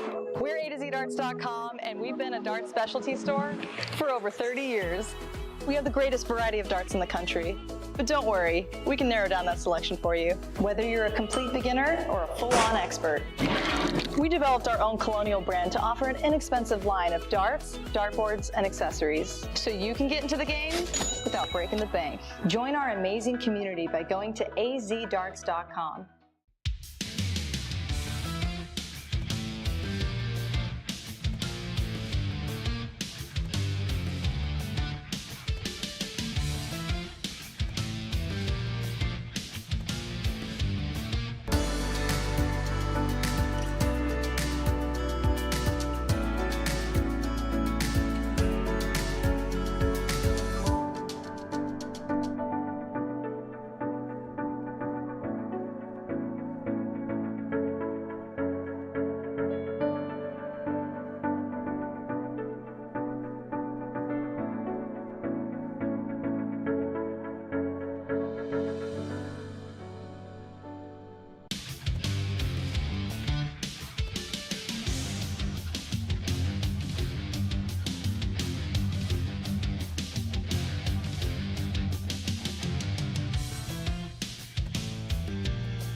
Introducing the classic standard Blade 6, the dual core version, same as the lineup from the Blade 5. However, Winmore's come out with an entirely new model called the triple core. So the triple core is essentially the dual core dartboard with an added third layer of carbon fiber sisal in the back, creating literally the ultimate setup for durability. So not only are you paying for an even better longevity of the dartboard, but also enhanced graphics and functionality. All 3 dartboards have a hardened double bullseye and 25 segment to help with durability. So listen up, Americans, we need this because of our obsession with cricket. The most common problems we have with sisal dartboards is the bullseye segment wearing out or some issue with a wire.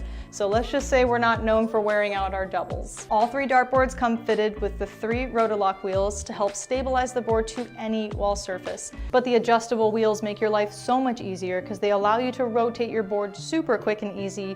You just loosen them, rotate, then tighten them again, then of course fix your numbering. So in preparation for a recent event, I put this board to the test with 4 to 6 hours of practice per week for a month straight. This gave me an opportunity to see how this board holds up, as well as give you all that honest opinion you've been waiting for. After just a few throws, I was able to tell that this board was a touch softer than popular brands I've used in the past. Admittedly, this had me a little scared, thinking this would lead to a fairly quick wear down. Instead, after a week, I was still at the point where I felt the board did not need to be rotated. Overall, after a month and around 20 hours of play, I was thoroughly surprised by how well this board held up. Yes, there was some aesthetic wear and tear, but I do feel there was a decrease in the amount of bounce that I had, which I directly contributed to the board softness. For me, this is a winner for both new and experienced players who like to put their hours in. Alrighty folks, don't forget we're your partner in darts. If you have any questions, comments, or concerns, don't hesitate to reach out. Thanks for watching. How to use a Corona light on a soft tip electronic dartboard using a Target Corona conversion kit.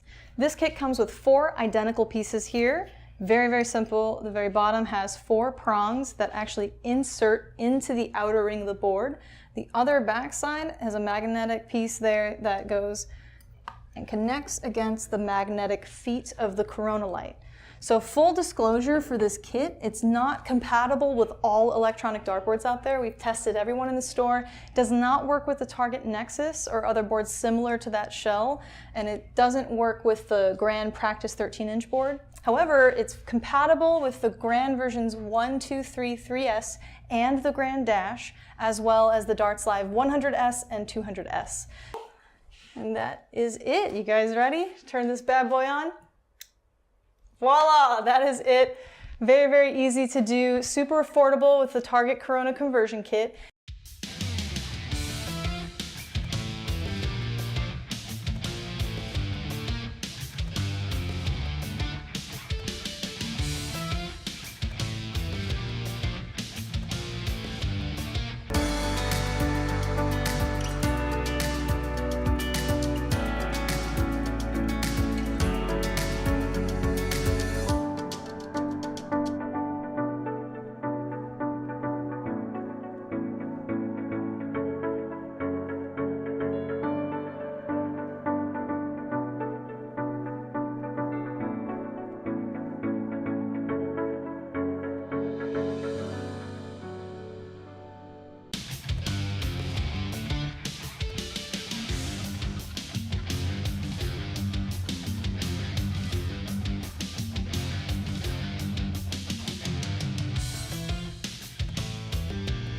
The Target Cult Darts range from the 2022 launches here. This is their high-end 90% tungsten range, and the theme is a stunning green and gold. So really what differentiates these is mostly the barrel shape. You have a torpedo option, a front-loaded almost bomber shape, and then a straight barrel. I would start there for your personal preference because your grip reference points are going to be really close throughout the entire range.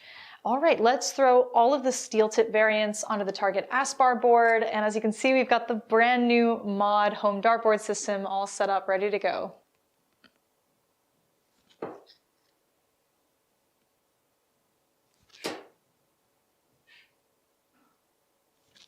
Oh, I'm liking it.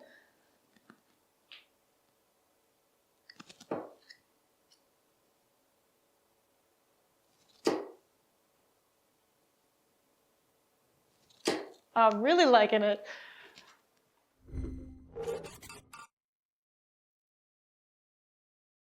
Alrighty, here we go, folks. Dominic Punt versus Jeff Paulson. Last chance bracket here. So things could get interesting. And Dominic only starting off with a 2 marks. So what could happen here, folks, in this last chance bracket? Let's find out together. William Stewart, Jacob Armstrong here, rolling with our TOC finale coverage.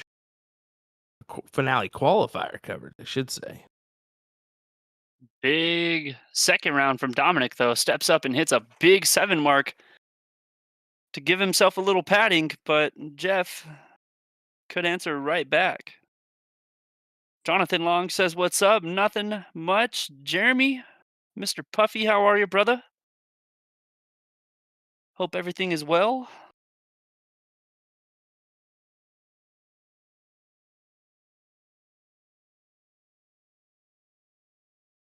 As Jeff steps up, misses the first dart into a single 14. I don't know what he was aiming at right there. Yeah, something went wrong or awry there. We're going to send out a message real quick.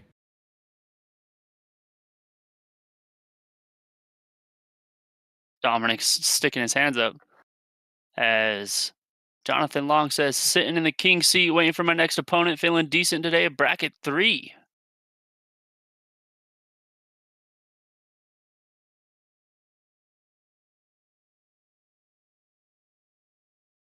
bracket 3. Yeah, you got a little bit to sit, but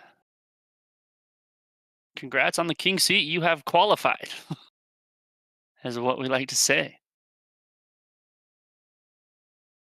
As they're still trying to figure this out. Yeah, it may just take a second before we get everything figured out the way it should be. Jonathan Long out of Rochester, New York. Knox Amusement. Good old Rochester, New York, home of the Western New York shootout up there.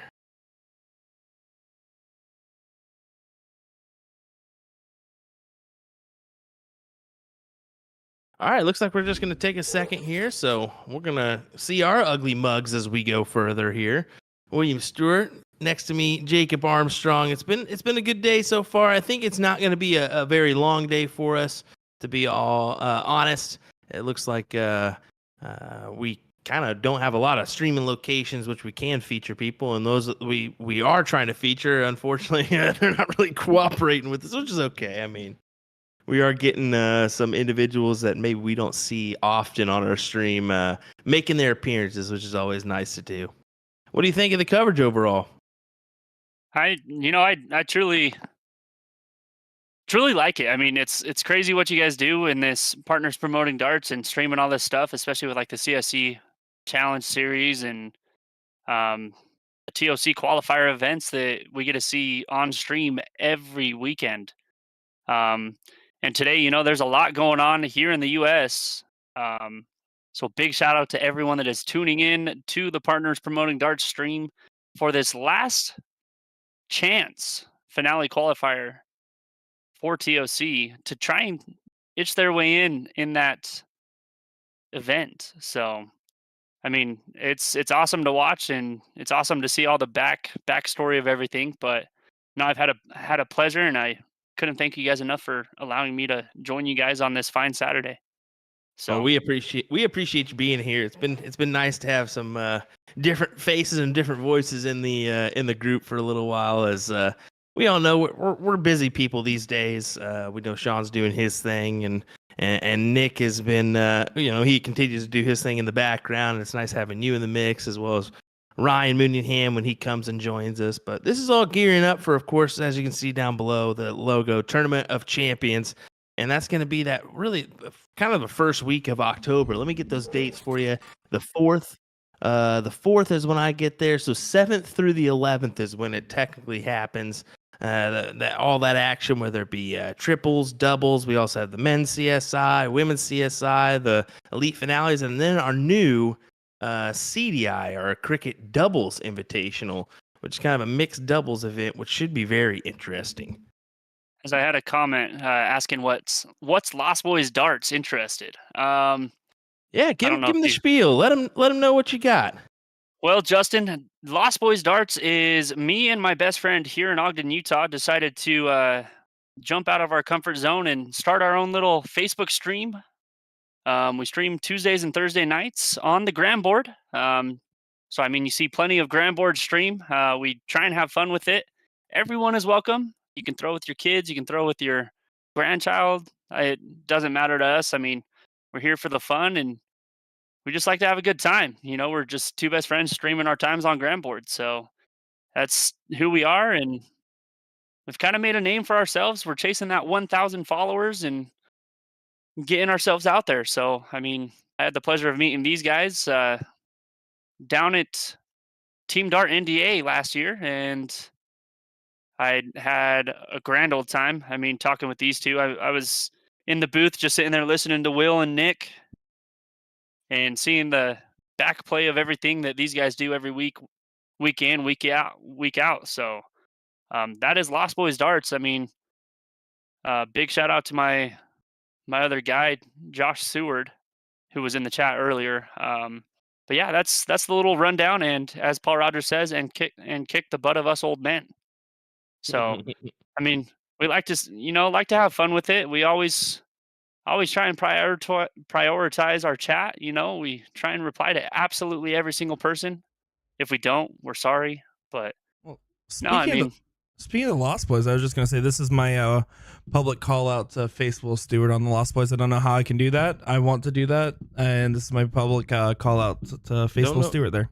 Don't know how we're gonna make that one happen, but we can try to do it. Yes, Justin Davis. Yes, just find us on Facebook. As Hunter says, I'm playing your other half on Grandboard, so I know what Junior's doing right now. But as we are tuning into Michelle Hughes and Rachel Rayfield, it looks like game one of this best of 3. So race to 2. So had a little mishap with the last match that we were tuning into, but we brought you more action here and a big trip 18 to close the 18s. And looking down at that 19 again, unfortunately doesn't register as anything. No, thank you, Justin. I truly appreciate it. I mean, thanks to these guys for, allowing me to represent my own brand name, and these guys allowing me to be a part of this. So Let's see how this one concludes here. We got a 1-point advantage for Michelle in this one. Closed houses on both sides. what do you think of Rachel's little hop when she's throwing, Will? I mean, it's not uncommon. A lot of people do have that little hop there, as long as you try to keep it consistent. I mean, you the gave the less movement, the better. You gave my sister the nickname of Tina Two Toes 2 years ago down at Team Dart NDA. So Oh yeah. Well, she's got those 2 toes at the throw line, so that's kind Yeah. of funny that you mentioned that one. But yeah, I mean, it just goes to show you every throw's unique. Maybe a little different. as Paul Rogers says, I would like to thank Will Stewart for introducing me to Lost Boys Darts. So Oh, there we go. Nice. big I shout love out to it. Will Stewart, whoever that guy. No, I'm just kidding. Wherever that dead As guy is. Rachel steps up and hits 4, so she will get a 4 point lead. Michelle looking at the 16s, missing into the triple 8 the second dart and into the single 7 third dart.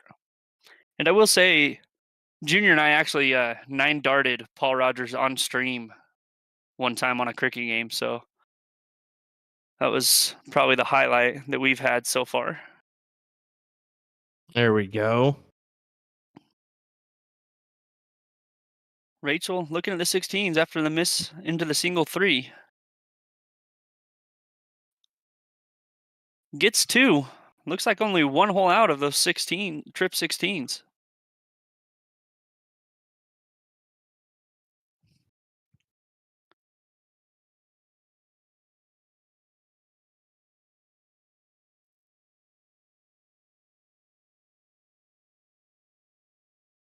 Using that one-eye technique again. Rachel trying to find it.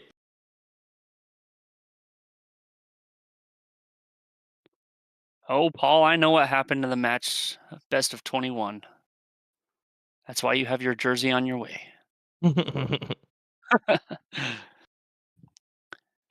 Single 10, single 15. Single 15 only finds 2 15s, chasing 50 points. Here to Rachel Rayfield.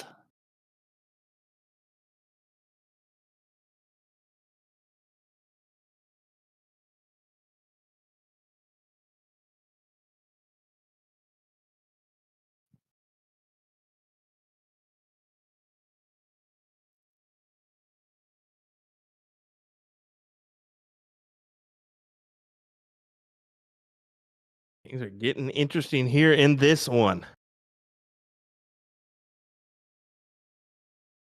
A reminder, we don't know what happened in that first leg.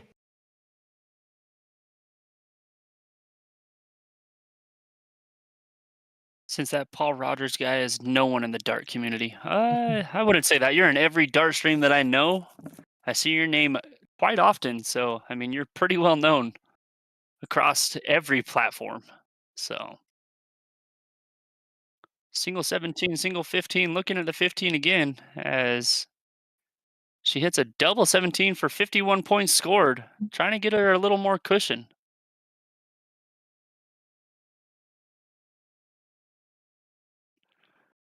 I wish you guys could hear Nick right now, but No, they don't. They absolutely do not want that, for better or worse, even if it is intelligible or non-intelligible comments. single 2 from Rachel.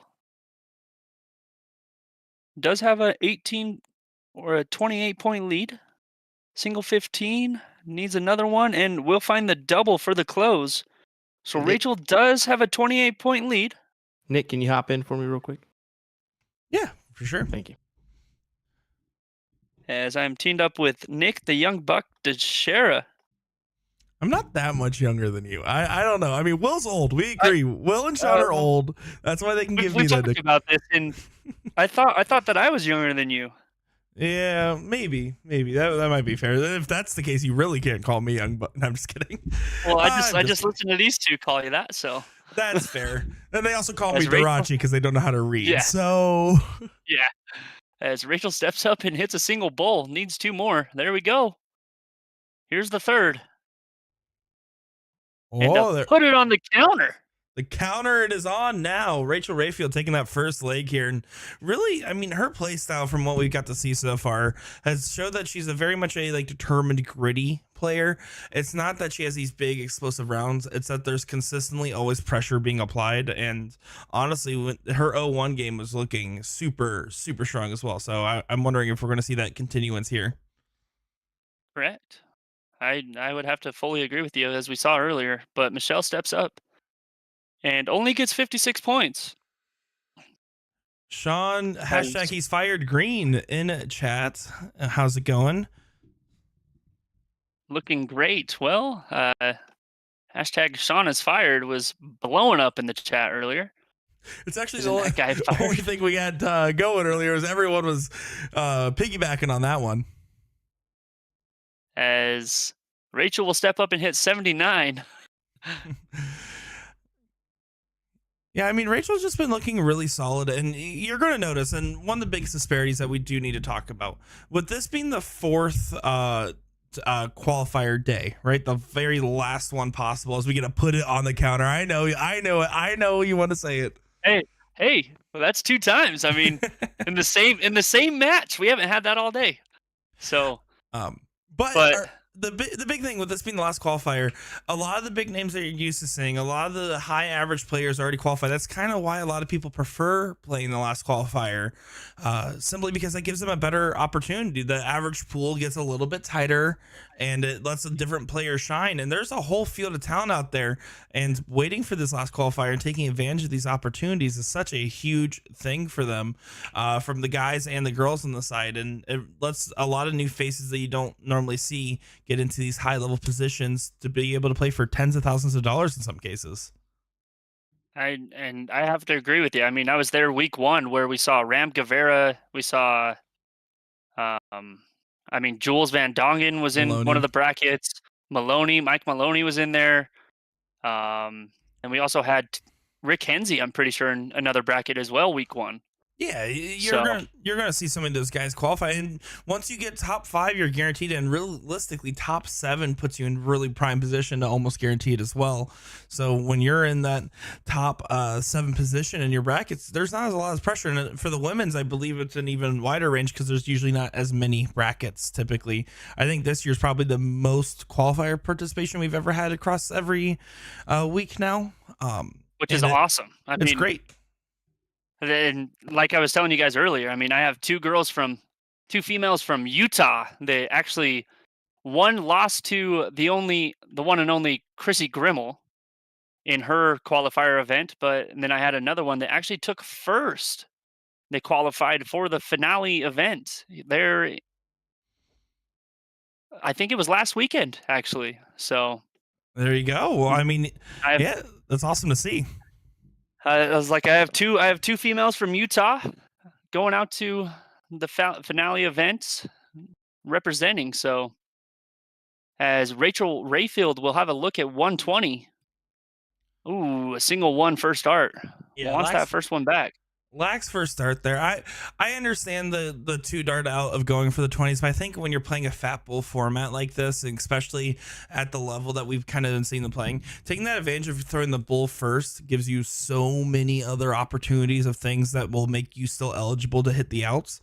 And also, I mean, agree. let's be honest, Rachel hits the bull pretty well. She's consistently getting 1 or 2 a round. She does, and Michelle will have to take out this 91. I would have to believe to say, Oh, and she and might. she might steps up. Bull trip 17 needs a double tops as Doesn't Caroline. go. Caroline steps in and says, Jillian Phillips and Jessica Kilpatrick Melton from Utah. Exactly. Those are my girls. Caroline, I met you up at the Idaho Invitational. I saw that actually, I think you qualified as well last weekend. So some people from my vendor get to And represent. what a start there for Rachel Rayfield. You can see everyone watching intently. That's a 2 straight win there for her, and a great showing from Rayfield. As Rachel Rayfield will move on and face Tiffany Groshek. Still on the loser side, race to 2. So Let's just put it like this. Rachel Rayfield doing her best Chris Watson impersonation, losing in that first round, and then winning 1, 2, 3, 4, and now 5 matches in a row and getting her on a great run. I mean, she's 1 or 2 matches away from getting that top 7 position guaranteed, and top 5 is the hard guarantee as well for that finale. And I mean, there's so much money on the line. It's such a huge position to be in. And so to make a run this middle bracket, that's amazing for her.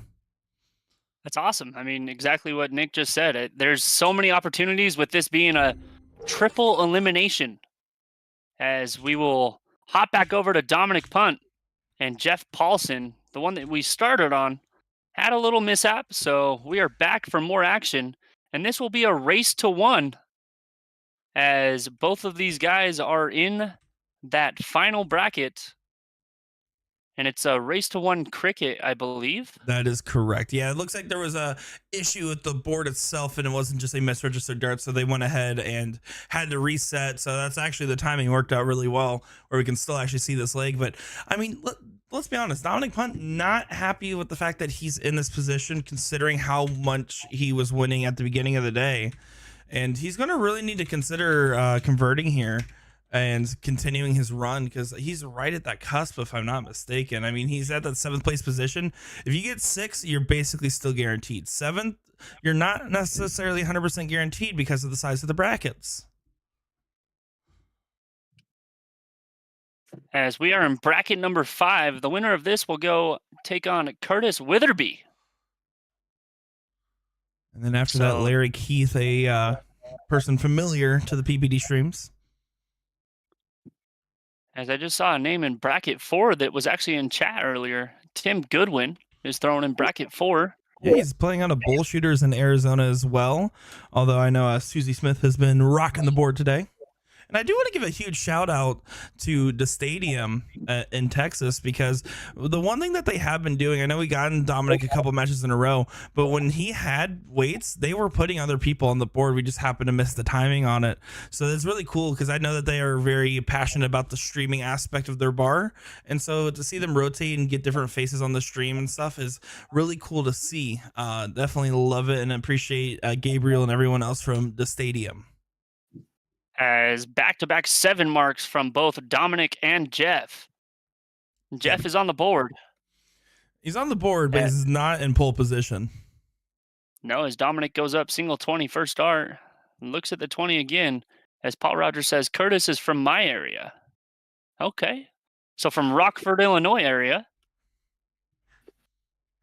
If you guys don't know who Paul Rogers is, he is in every Dart Stream chat that you can imagine. Not what Jeff wanted right there. 108 to 137. Dominic with the upper hand. Dominic looking for points first. We'll miss into the single 5. Go back for some more points. 40 points scored. So this is still in reach for Jeff, as this is a race to 1. Big first. Unfortunately missed into the triple 4.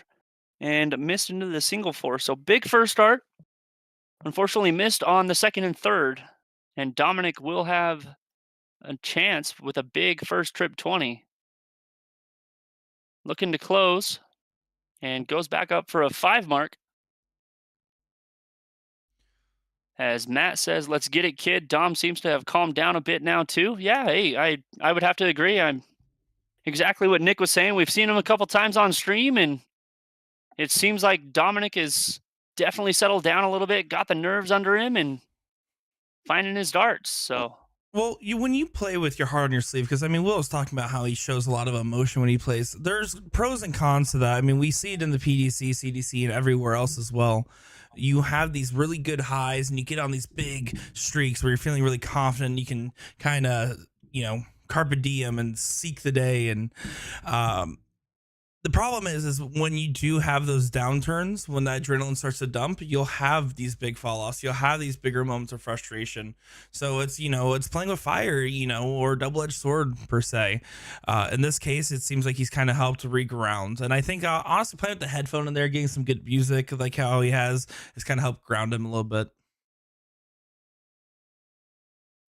as Jeff will go up trip 16, double 20 for the close, and a single 16. So a big 6 mark from Jeff. So Dominic's looking down at the 19s to get him a little more cushion, and he will do just that with a 4 mark. 76 scored. So Jeff chasing 49 after that. Yeah, you can see both these Only guys. hits 3 singles. They're staying in that like low or high 3 range, low 4 range right now. And it's a little bit of nerves. I mean, again, this is a 7th place match. I cannot stress this enough. At 6th place, you can almost mathematically guarantee that you're still going to be okay, even if you don't have the verbal guarantee of top 5 and higher. But to get into that elite finale, I mean, you're talking the difference of thousands of dollars in potential prize winnings. And to be honest, I mean, for anybody, I mean, it's an honor to play in a draw setting like that. So Dominic needs to make sure he stays focused and takes advantage of the fact that he has this position in the league. Because right now, Jeff's working his way from behind.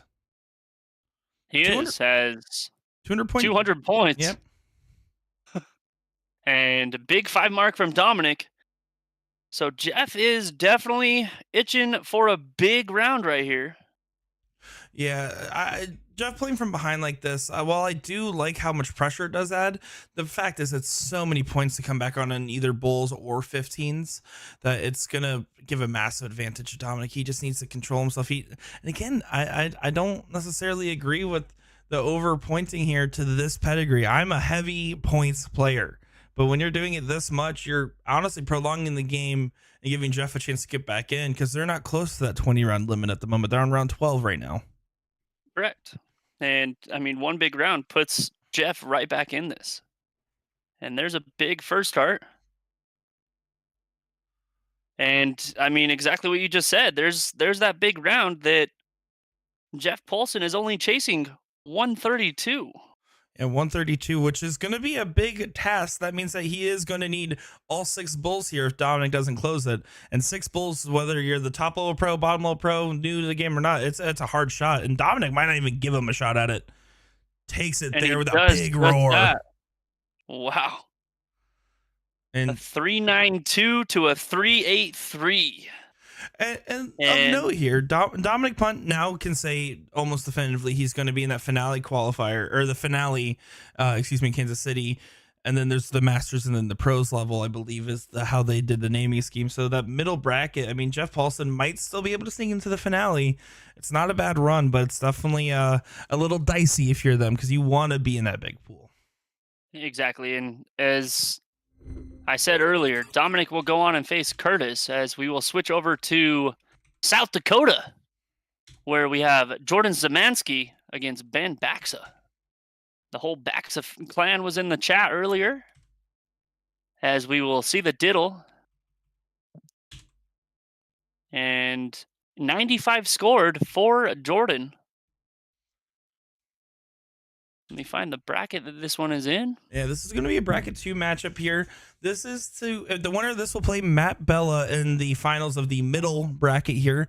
And the position that they're at's really solid, right? I mean, at this point, if they were to lose, you're losing versus you're already guaranteed top 4 from this position of where they're at. So they're going to be really happy with where or excuse me, I'm sorry, they're guaranteed top 5 from where they're at right now. So they're already in the elite finale. Both these players have done it. The hard work is done. And now it's just about playing for some pride and a little bit extra money in your pocket. As we're going to a round 2, as 95 were scored on the first round for both. So Marla Turntine in chat saying, happy fall. It's almost time for TOC. Yeah, I'm looking forward to it as looks at that back-to-back ties. So they're going to have to reload that match here. But yeah, super excited to be out there. Of course, myself, Sean Green, Will Stewart, Jen Mounts, and Danny Baggish as well joining the team. And we're really looking forward to that show.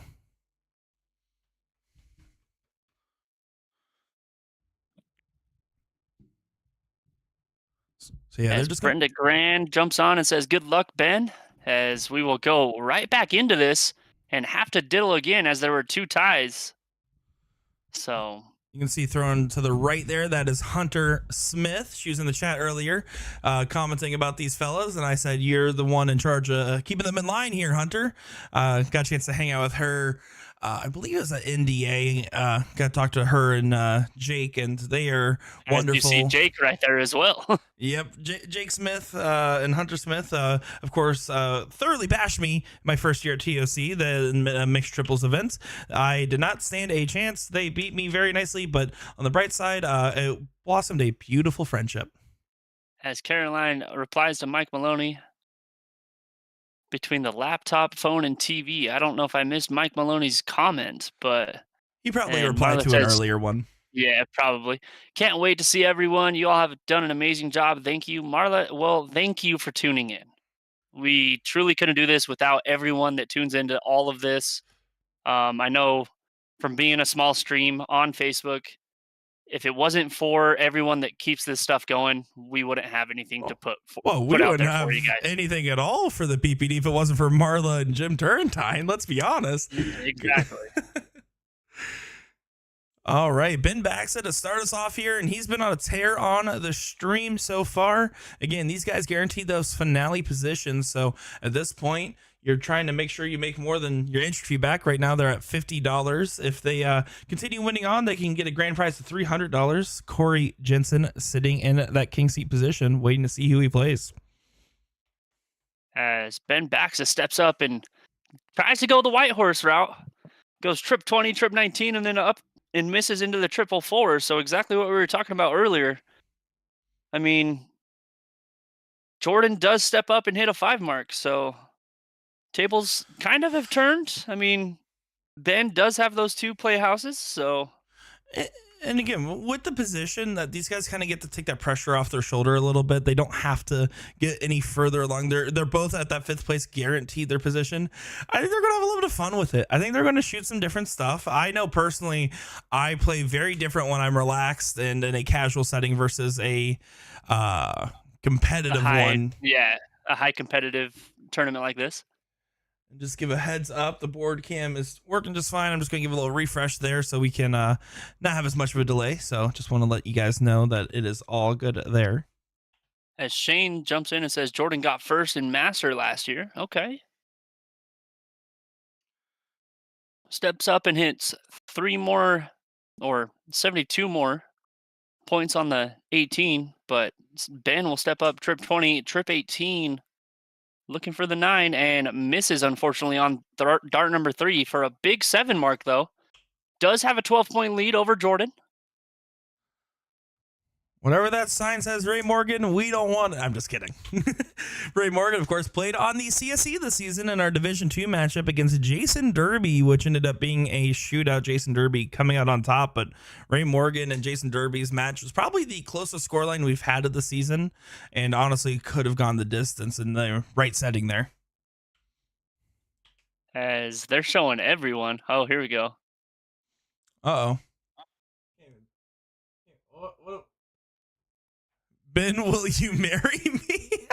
Of course, playing to the last time where we saw someone propose to Carly Griggs, co-director of the PPD. That was Gabe Steffen. So throwback to that stream. Of course, if you want to see that, guess what? We've been posting some reels on Facebook and Instagram over on the Partners Promoting Darts page in the Darts TOC Instagram. So go ahead and check it out over there. And we've been posting some short form content, trying some different stuff for you.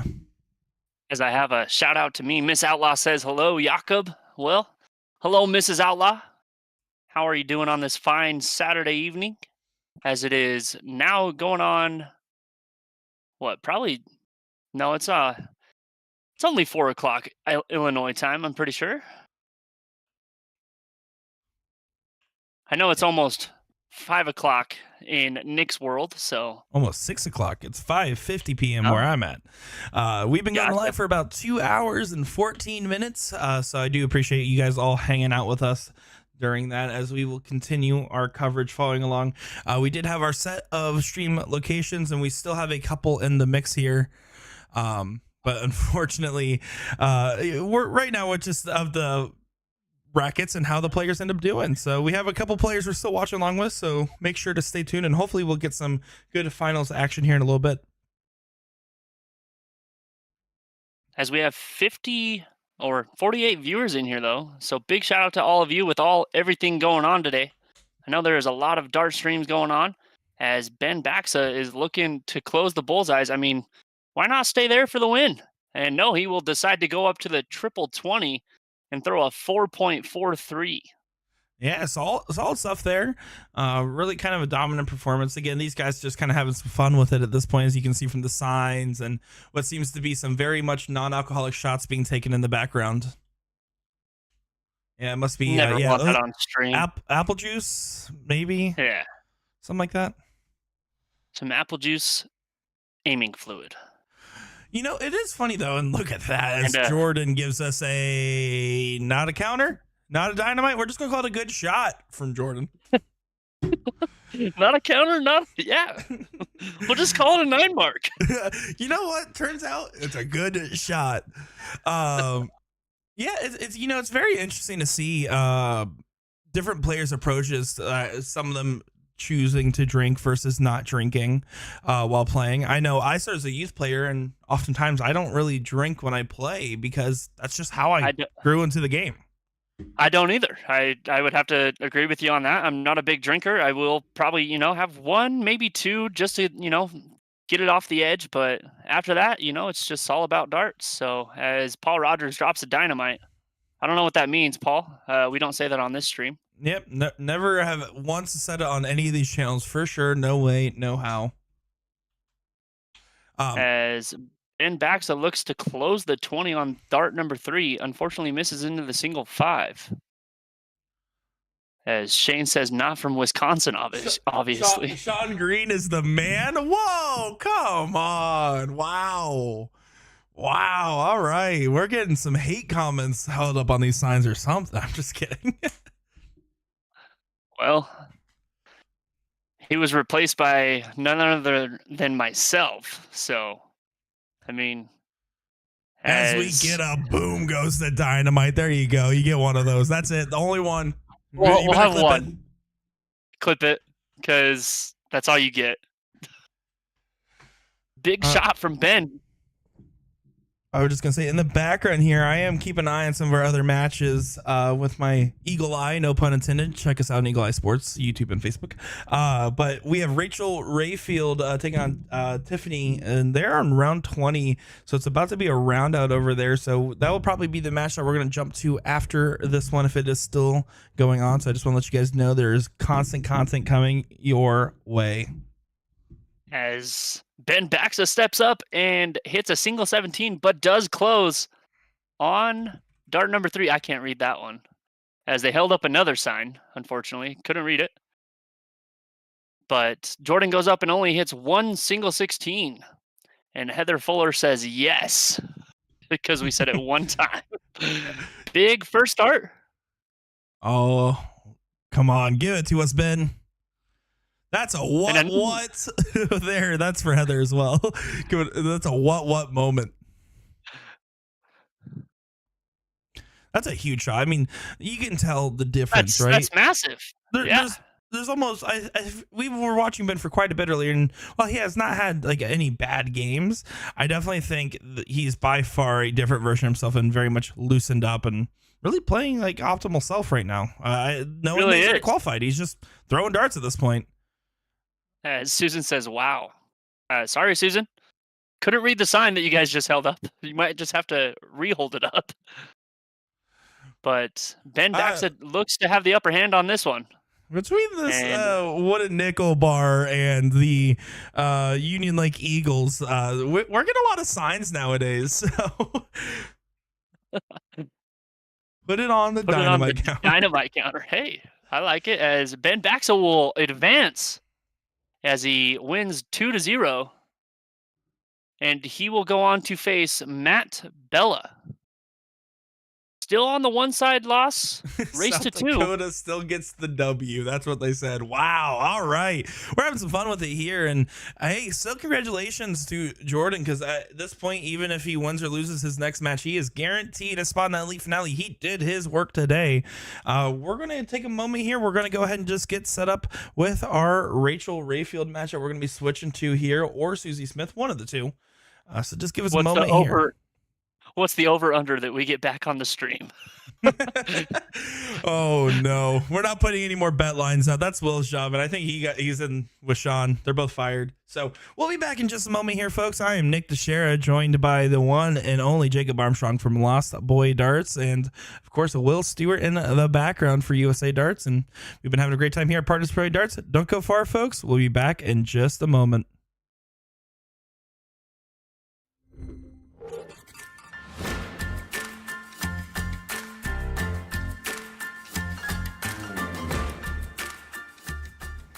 With 8 flight, it is nearly impossible for the flight to come off. It won't break, tear, crack, or bend out of shape in the long run because it's just soft and flexible enough. On top of the amazing material itself, the edges are reinforced along the wings to provide extra protection from tight groupings. But remember, aesthetically, cosmetically, it's not going to look pretty. Yes, you will see some fraying and scratching, like many others out there, but it will hold up, it'll take a beating, and continue to take a beating. In conclusion, after weeks of play, this isn't 100% beautiful, but it's functional. And I'm personally ranking it top 2 out of all systems for durability. The thread system is truly innovative, the flight can't come off, and that's plenty enough reason to give it a try.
Get into darts, but you're not sure how. We can definitely help with that. We're A2ZDarts.com, and we've been a dart specialty store for over 30 years. We have the greatest variety of darts in the country. But don't worry, we can narrow down that selection for you, whether you're a complete beginner or a full-on expert. We developed our own Colonial brand to offer an inexpensive line of darts, dartboards, and accessories, so you can get into the game without breaking the bank. Join our amazing community by going to azdarts.com.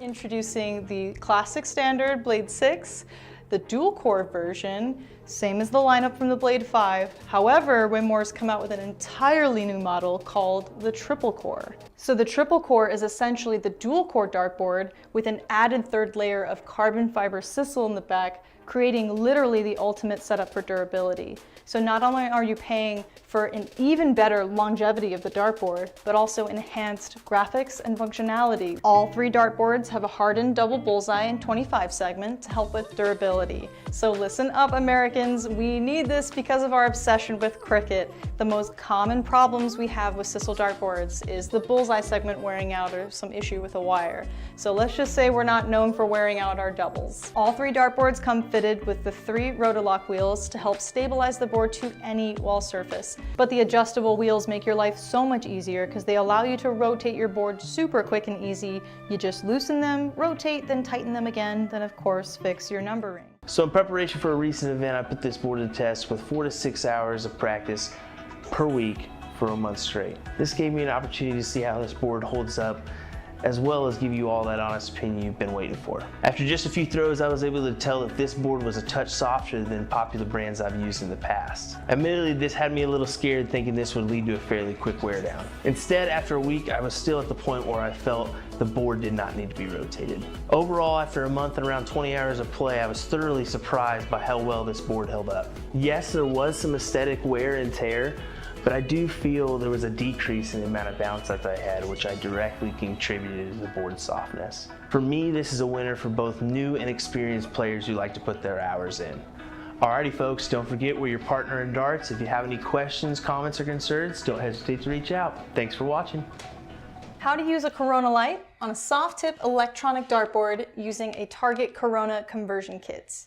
This kit comes with 4 identical pieces here. Very, very simple. The very bottom has 4 prongs that actually insert into the outer ring of the board.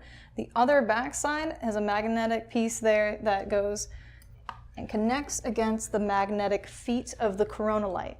So full disclosure for this kit, it's not compatible with all electronic dartboards out there. We've tested every one in the store. It does not work with the Target Nexus or other boards similar to that shell, and it doesn't work with the Grand Practice 13-inch board. However, it's compatible with the Grand versions 1, 2, 3, 3S, and the Grand Dash, as well as the Darts Live 100S and 200S.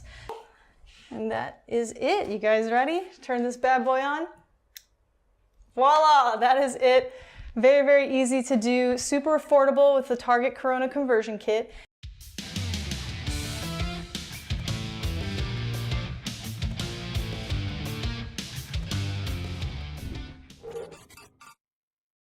Alrighty, folks. Well, we are back and better than ever, as it looks like we are staying in South Dakota here. Ben Baxa versus Matt Bella, as unfortunately I wasn't quick enough to catch one of those other matches here, but this should be a great one. Matt Bella, former CSC participant, I believe he played this last season as well, but I could be wrong on that.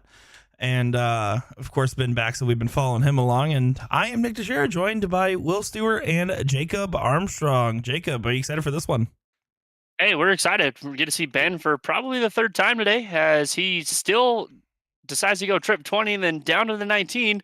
And Alan Gray says, yes, we made it over. Made the over.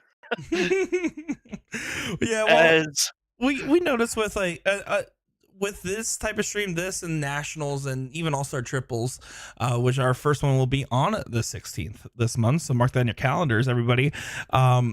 We tend to follow certain plot lines and players because a lot of players don't like switching boards a bunch, and these guys have been on their boards and crushing it, and we're following along in the background. Hopefully, if the timing works out well, we're going to try our best to get the Tim Goodwin match versus, oh my goodness gracious, Don Kirby. As this one is still a race to 2, only in the 1-loss bracket. Matt Bella, looking up, only hits a single 18 and a single 17.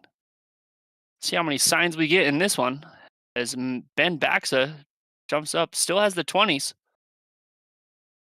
Looking at the 18s, it seems like. And all 3 in the single 1s. So Ben wants all 3 of those back, not what the doctor ordered. Yeah, Matt's gonna Big take first full start from advantage. Matt. Matt's the type to punish. Matt Bella, I believe his only streamed match for the CSC was against none other than Chrissy Grimmel. Okay.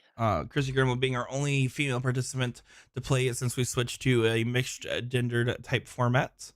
Before that, we used to have a men's and a women's CSC respectively. Now it's just open to whoever has the highest average and feels like playing in it. As Hunter says, I love Mr. Tim Goodwin. Well, we are hoping that we get to catch that match. Yeah, As they have Alan not Gray started says, yet. Alan Gray says Ben's bigger than he is. Bigger than is he won't let us have the live stream board. Oh, that son of a gun. Well, I mean, he's on a qualifier as Matt Bella steps up and hits a big 4. Ben Baxa looking at the 16s to try and make this one interesting. Single 16 first start. Left him a little room. Goes down into the single 7. Only finds 2. So Matt Bella will have a chance in possibly winning darts for this round 1 in a race to 2. Yeah, I mean Single 16. He's looking sharp right now. Let's just be honest. Matt Bella playing in prime form and been kind of just regrouping a little bit here. I mean, he just had a monster match and again got himself in that guaranteed position. So I think he's just kind of relaxed and trying to find his form now.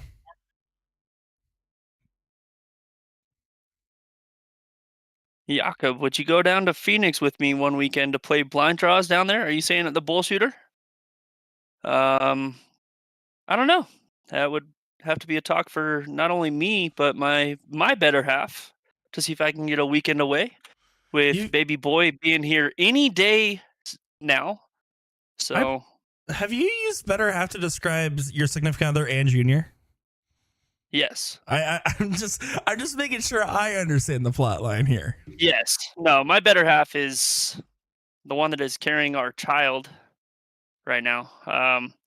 And she's about ready to pop any day now. So, like I said, that will have to be a talk for not only myself, but Kayla as well. So it's always good to double check everything with the missus, as I know for a fact I have to run everything I do with my cat in the background, making sure Fred the cat is fine. Anyway, so it looks like Matt Bella taking leg number 1 there. So good win there.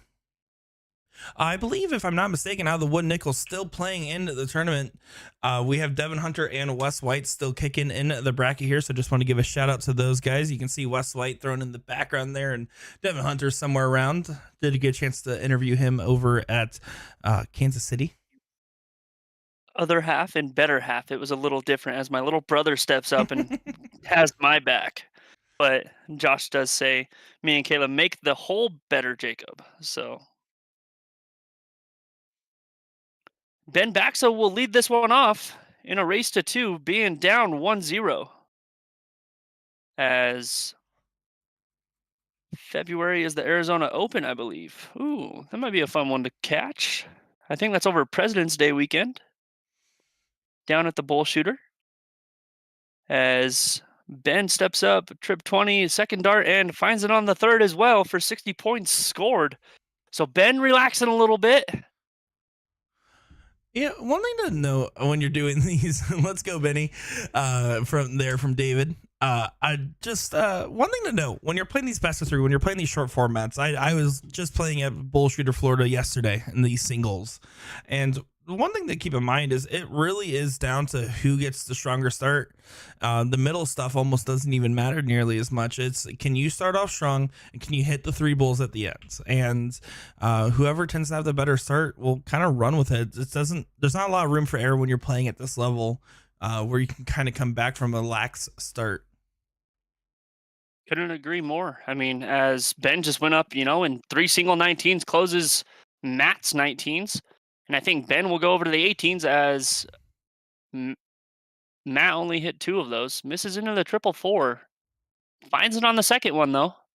Looks down, it looks like, and will find the 17 as well. As Corey Jensen says, get it, Ben. And Heather Fuller says, I never can hit the poles at the end. Well, everyone has room for improvement, I promise. As a big 7 mark from Matt Bella.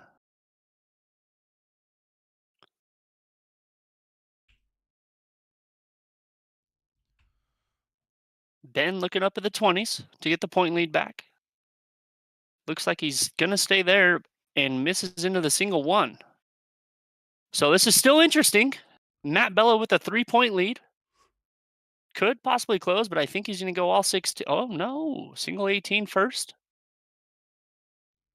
Ooh, taking a shot. And that's a huge opportunity there. Matt Bella really rings the bell there. I mean, and that's what you can do, right? When you're playing basically for position in a future tournament, you're playing a satellite, if you will. He can afford to take an opportunity like that. And, you know, in this case, it might not pay off. Ben hits it right back with a 7 mark of his own there. But yeah, I mean, this is the opportunity where Matt knows, okay, if I can just take it in 2 right now, get closer to finishing my run, that's great. And on the contrary, I mean, Ben right now is playing real close too. This is good. This is a good set. Down to the wire. 3-2 on Bulls. Ben to shoot now. 3 to take it to a last leg decider. Ooh, Double Bull start. first. And he does just that. Yeah, one apiece here. 4.59 to a 5.0 though. As Let's Go Benny comes on the screen again. Big darts from both. I mean, Matt was right in there with a 5.0. Ben looking to get this start. Susan says yes. The mother of Ben. And we're going to stay on this match here, but while they're diddling real quick, we're going to take a quick peek over this because I want to get a glimpse before it's over. This is going to be that Tim Goodwin, Don Kirby match here. So this has been going on in the background, been keeping our eye on, and Tim Goodwin looking like he's real solid here. So just letting you guys know that is going on. Unfortunately, started in the middle of this match here. So best of luck to both these players, and we're going to jump right back over to Ben backs up Matt Bella. As the diddle is going on, 85 points scored for Ben. So Matt looking for more than 85 to start this last game. As David Al says, let's go, Ben. And Ben will get the start. Nice starts, Tim. Yeah, I mean, Tim seems like he's finding it, so.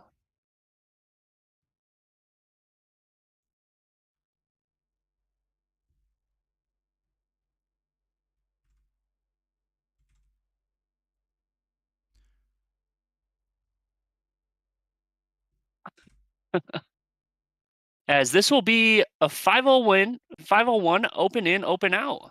Yep. So this is going to be that tiebreaker. Mm-hmm. I might have a lot of chances here.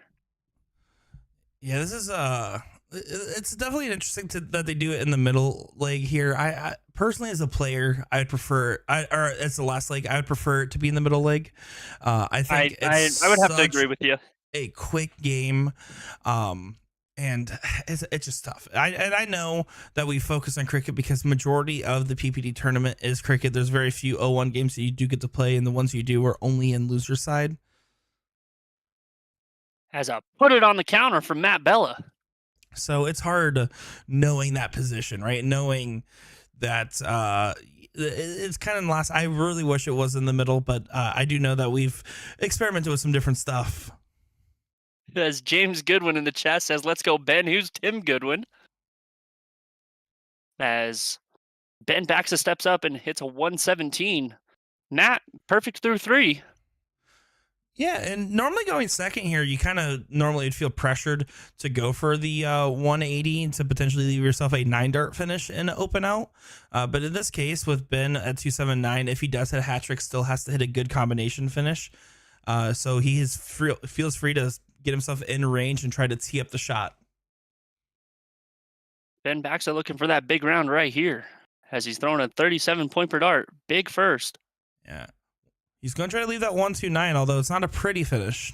And he will leave the 129. Do just that as another put it on the counter. So then this is up to Matt Bella here. He has to make sure Ben doesn't feel comfortable on the shot. Oh, that's a And unfortunate miss. That's a big miss right there for Ben Baxa. And another, I think he was looking trip 19 right there to leave a 122. Yeah, and he wanted to guarantee a finish, so he had to stay down there. So now 129 for Ben Baxa here. I recommend typically just attacking the bull dead on first, but he could go for right that trip 19. Now going down to the 19. Oh, he carried it over, so not going to be happy with that. All he can do is either hit the 8 or the 18 respectively. Me personally, I'm probably going a single 8 just to leave a bull because it is a bull out. So I agree with that. I don't think there's anything wrong either way.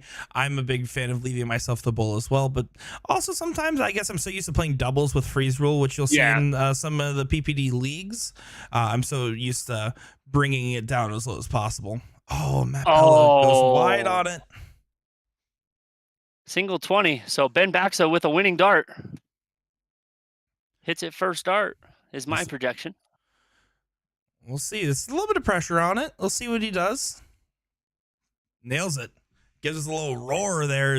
David's already coming up with another sign. Of course, David has another sign. See it, David. Come on. Come up. Let's go, Benny. Let's go, Benny. And let's go ahead and get the tail end. Stay here, giving some love to each other. Let's get the tail end of this match over here. Again, this is a race to 1 that we're seeing on this. So that is a pretty close one. It kind of evened out where Tim Goodwin was way ahead and Don Kirby's eased his way back into leg. Susan says, pop. Hunter, do the roar.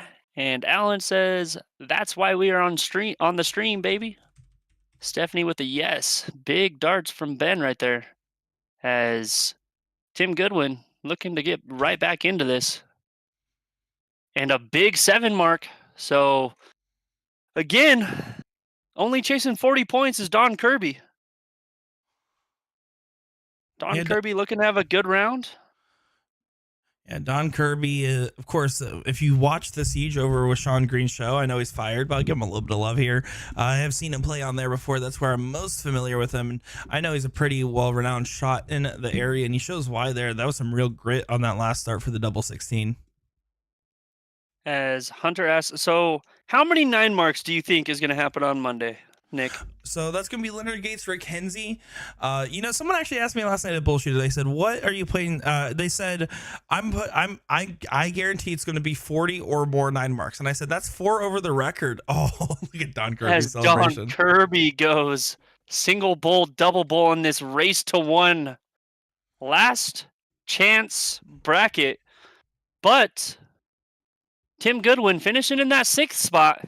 So yeah, and we're gonna probably end up staying with Don Kirby here, just because I know now that his next match after coming out on top there will play against Dwayne Johansson, and then after that potentially Aaron Ham, then Brent Peters, then Zach Fuchs in the King seat there. So some good matches ahead. But yeah, I think if I'm gonna have to put a guess, I'm gonna say 32 would be the line I would put. I would take a 32.5.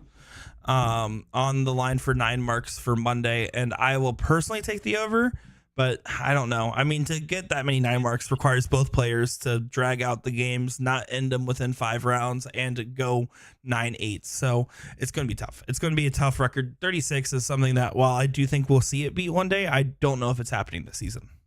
Hunter, Maya and Mike Maloney will be the following week. Correct. So 9/18, September 18th will be that match. Yeah, this exactly what Nick was saying. This week will be Rick Hensey against Leonard Gates on the CSC Challenger Series.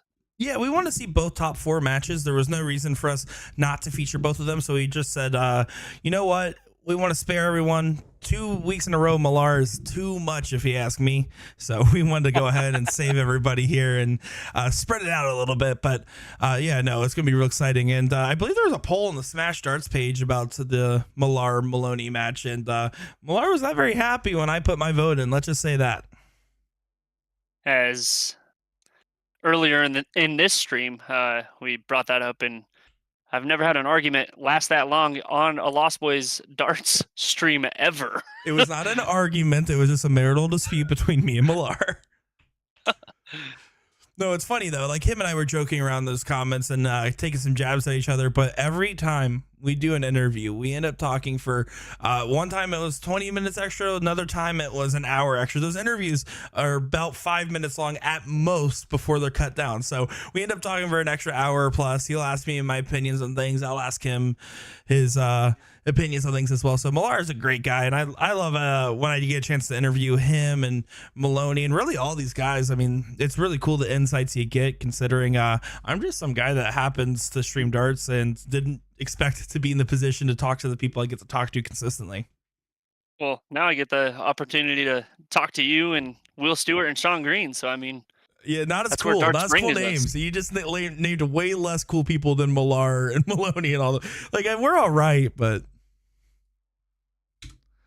as I one kid, time we I should kid. pull you guys into the Discord on the LBD stream. Hey, I mean, that's if these guys want to. I mean, these guys are busy guys, especially on. I mean, they are on Mondays, Wednesdays for the CSC, but I know that Sean Green has his down at the Siege. So I did hang up the grand board since the first CSC or the first the first qualifier you put up. I did hang it up. Now granted, it hasn't been used since 2020 and I had to fix a stuck segment, so it took me a little bit.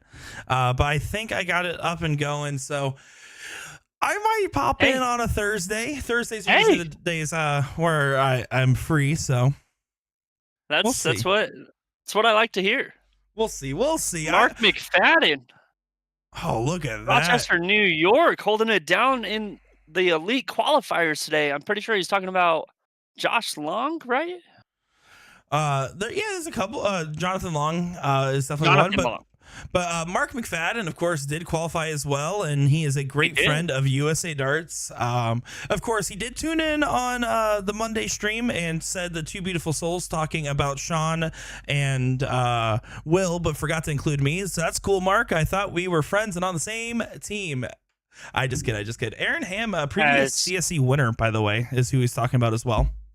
As I actually got to witness one of my local guys, Clayton Dean, face Mark McFadden last week in that TOC qualifier. Great darts, brother. I mean, I sat there and witnessed that one in person. So congrats to you in making that qualifying spot in this finale. So as we are about to get underway, Don Kirby versus Dwayne Johansson. Yeah, it should be good. Dwayne Johansson is a very well accomplished player, and Mark, I was just messing with you. Much love and respect to you as well. But yeah, Dwayne Johansson, I got a chance to see him, I believe, at Whammo when I was out there, and he is a solid shot and has absolutely earned his position just as much as all these other players have to be this far along in the bracket. And since we're in a fifth place match, these guys are guaranteed elite finale. They're going to be feeling great here, Jacob. Definitely are, as Don Kirby only steps up and hits 60. So Dwayne looking to top that 60. Single 20 first start, and that will do it.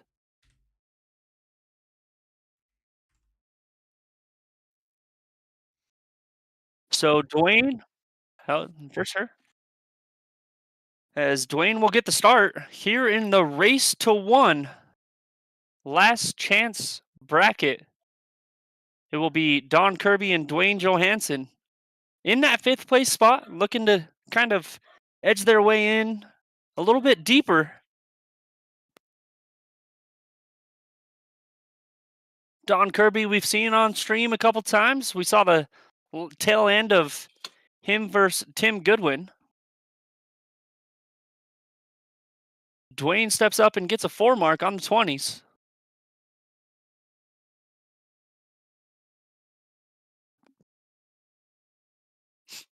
Single 19, first start for Don. Ooh, flied it out into the single 7. Looking at it, doesn't know where to go, trying to see what he can do, and tries to go right underneath and does just that, but only registers as a single.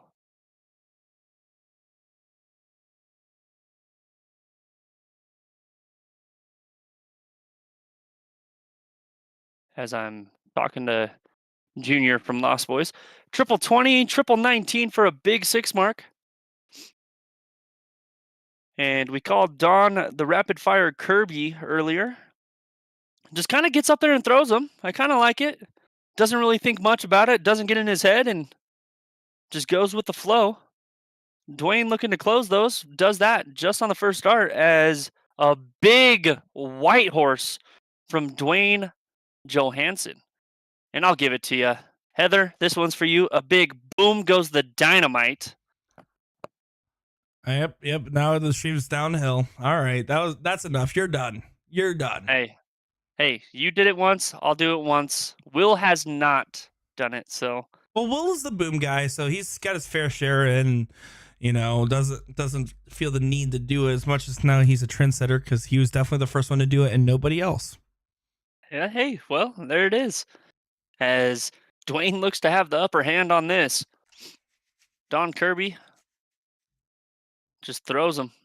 And looks like in this race to one, Don Kirby looks to be moving on as he only needs 2 bulls, hits a single, and finds a double, and will end with a 5.57 mark per round.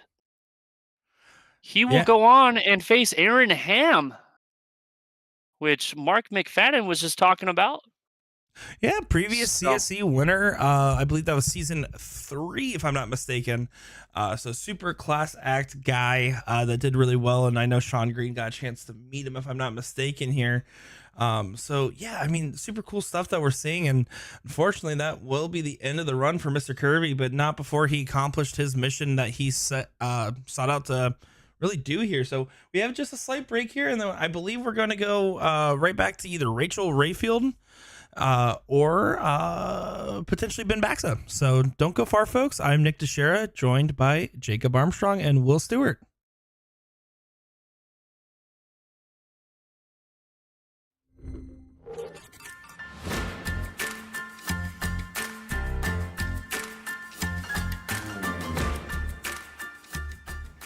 With 8 flight, it is nearly impossible for the flight to come off.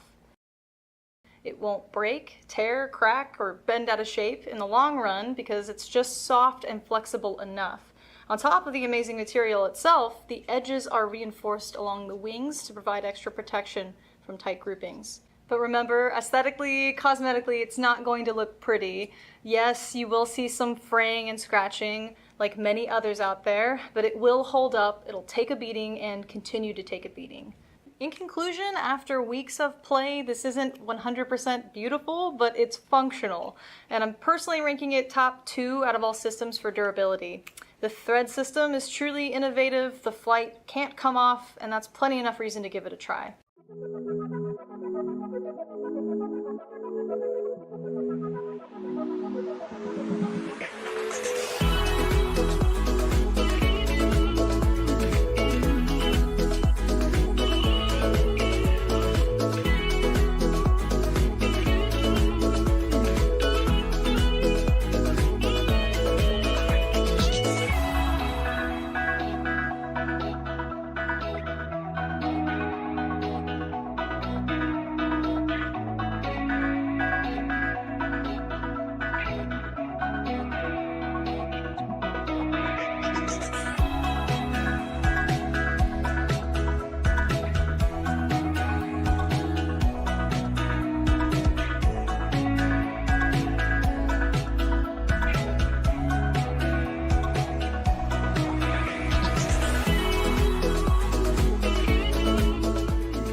Get into darts, but you're not sure how. We can definitely help with that.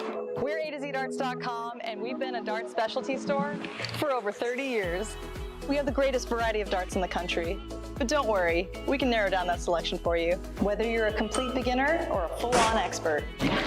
We developed our own Colonial brand to offer an inexpensive line of darts, dartboards, and accessories, so you can get into the game without breaking the bank. Join our amazing community by going to AZDarts.com.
Introducing the classic standard Blade 6, the dual core version, same as the lineup from the Blade 5. However, Winmore's come out with an entirely new model called the triple core. So the triple core is essentially the dual core dartboard with an added third layer of carbon fiber sisal in the back, creating literally the ultimate setup for durability. So not only are you paying for an even better longevity of the dartboard, but also enhanced graphics and functionality. All three dartboards have a hardened double bullseye and 25 segment to help with durability. So listen up, Americans, we need this because of our obsession with cricket. The most common problems we have with sisal dartboards is the bullseye segment wearing out or some issue with a wire. So let's just say we're not known for wearing out our doubles. All three dartboards come fitted with the 3 Rotolock wheels to help stabilize the board to any wall surface. But the adjustable wheels make your life so much easier because they allow you to rotate your board super quick and easy. You just loosen them, rotate, then tighten them again, then of course fix your numbering.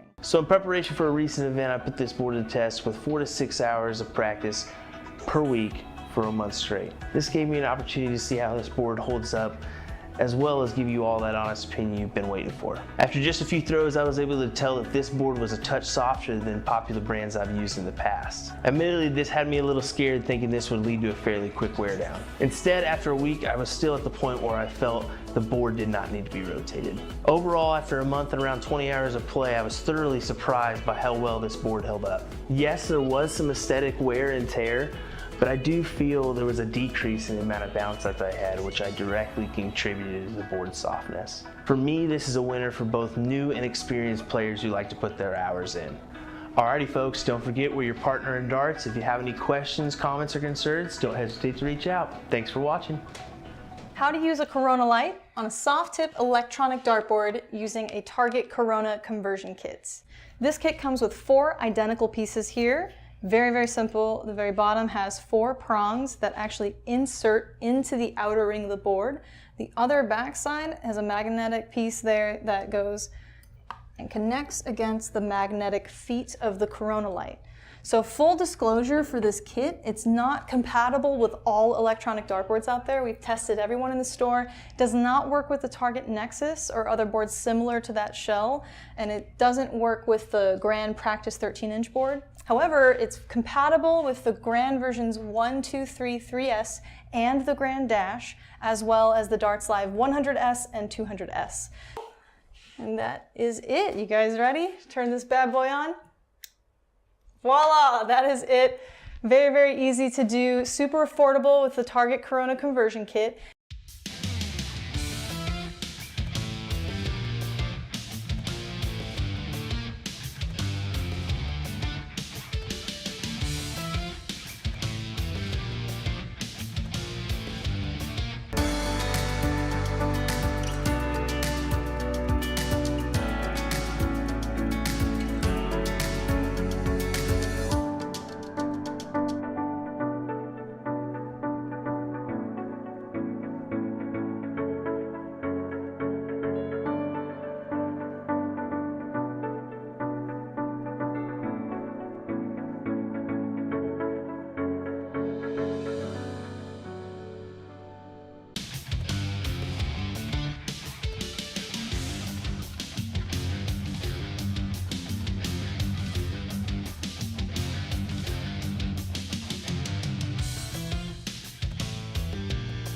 Target Cult Darts range from the 2022 launches here. This is their high-end 90% tungsten range, and the theme is a stunning green and gold. So really what differentiates these is mostly the barrel shape. You have a torpedo option, a front-loaded almost bomber shape, and then a straight barrel. I would start there for your personal preference because your grip reference points are going to be really close throughout the entire range. All right, let's throw all of the steel tip variants onto the Target Aspar board. And as you can see, we've got the brand new mod home dartboard system all set up, ready to go.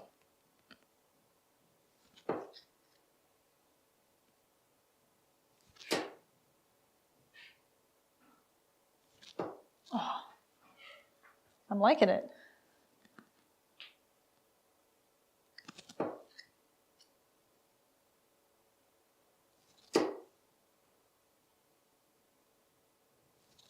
I'm really liking it.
And a quick note on the dual core dartboard, it's mounted on the very new edge corner bracket. So that is a new product by Winmore, and we've reviewed that and we're gonna show you exactly how to mount it. So stay tuned for that video.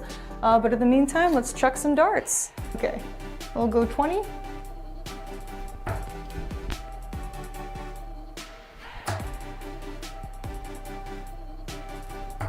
Oh.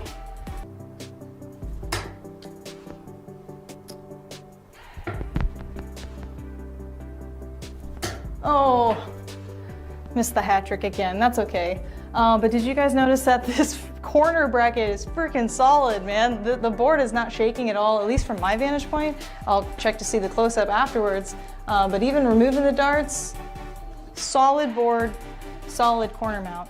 The new FitPoint Plus CC conversion points. The CC in the name stands for carbon composite, which is a material that is very durable yet very lightweight, close to the soft tip plastic points you're used to throwing. They come in 2 available lengths to choose from, the shorter 25mm and the longer 30mm. They feature barbed tips that help to prevent bounce outs.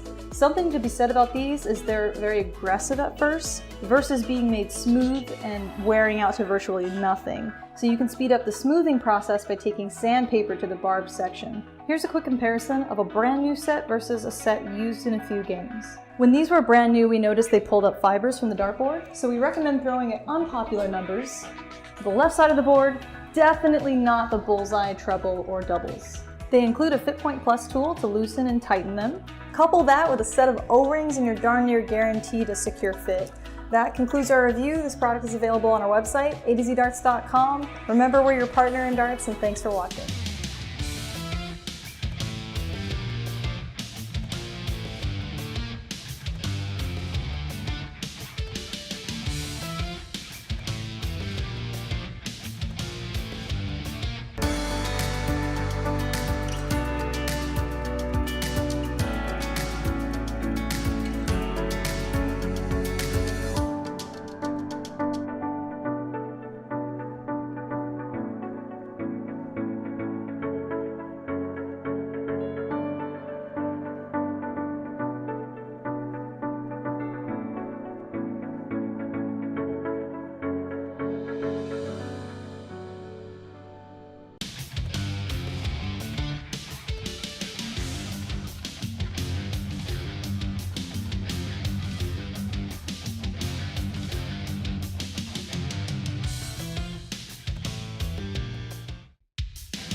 So when you buy the hub, you're only going to get a power cable, a bracket to mount the hub to the wall, and a spring bracket for the back of your dartboard, which is going to lock into the hub. And to lock your board into place, you start by aligning the 18, essentially where the 20 should be. It'll fit right in, and you just turn clockwise. And you're gonna have like a degree or two to kind of play with to make sure that that 20 is dead center. Well, hello again, ladies and gentlemen. I hope you didn't go far because we're into a good match here. Johnny Smith, Ben Baxa, and South Dakota representing here. This is a third place match here, Jacob, and this could potentially be a finals, for Ben or Johnny. Correct, as this will be Johnny Smith will have to beat Ben Baxa twice. Ben Baxa will only have to beat Johnny Smith once, as Johnny Smith came all the way through that last chance bracket. But Ben Baxa will be the leader for game 1. And you can see Wes White giving his boy some love there. Wes White already in the King C in his respective bracket. The winner right now will play Corey Jensen from this match. So here we go. This is going to be, again, that third place match. So best of 3, like you mentioned. And then if Johnny wins that best of 3, there will be a one single game to play after of cricket to decide who moves on. If Ben wins it here, then it is all said and done for Johnny Smith today. And a big second dart from Ben Baxa will go down to the 19 for a big 5 mark. As Tim Goodwin says, well, I tried like hell, has had some great matches today. Well, Tim, you still did your job. You were in, or I can't remember where you finished. I think you were 6th. So he did a good run, and it pretty much got where he needed to go. He finished today in that 6th place position, like he said, and lost to a very informed Don Kirby, but more than likely will be in that finale. And also, Tim, you made the stream, so good to see you. Good to see you in chat again, as this is your second time. Here we go for Johnny Smith. Johnny Smith, 38, 57 after that first single 19. Single 3. Ooh, and a 777. So Ben will only need 1 dart at that 19. As Heather Fuller in the chat says, where did you play out of? Single 19 will close. Ben Baxa looks up at the 20s to get a little more cushion. And finds a big trip 18 third dart for a big 5 mark. Yeah, I love his approach personally there because he started right at those 19s, right? He took the easy dart. He only had to hit a single there. Get that out of the way first, because anything else you hit just helps expand your position. But if you don't close those 19s, you didn't do your job that turn. So very smart stuff from Ben, and really a firm grasp as Johnny wasn't able to open those 17s. Exactly, especially only hitting 2 singles. So Ben Baxa sitting pretty here. Looking down at that 17, hits a single first dart. Hey, 3 of them does the job. Exactly. And I was just going to say, I love how he I don't know if it was intentional or not, but knowing that getting a third number on the board with point advantage, you're over a 9 mark ahead in the match. Focusing on getting those singles is way more important than hitting any fancy trips there. And here we go again as Johnny Smith only hits 2. Tim Goodwin says, Sage, close to home. Let's go Baxa, one of my favorite bear huggers. Hey. Big darts from Ben as he hits a trip 16 first dart. Misses into the single 10, kind of hanging over that trip 15. Looks like he scoots over and finds a single 15. So nice 4 mark, throwing a 4.20. Here in this race to 2, a big first start from Johnny Smith. And Ben's doing more than enough in his position right now. I know you can see from his reactions that he wants to throw lights out. He knows he's on stream, right? The friends are throwing up signs and everything. You want to post the good numbers and have a big show for everybody. But also in that same vein, he's doing what he needs to do to get this done, and that's all that really matters. As there you go, a big 6 mark right there. And looking to have the upper hand in this one, as he will only have to beat Johnny Smith once. Or, no, this is a race to 2, so he has to beat him 2 games. Yeah, exactly. So it puts him in match point advantage. Johnny will get to start on the next leg, assuming Ben does close it out here. And at that point, just about pressing his position. Ben Baxa goes up there first 2 darts.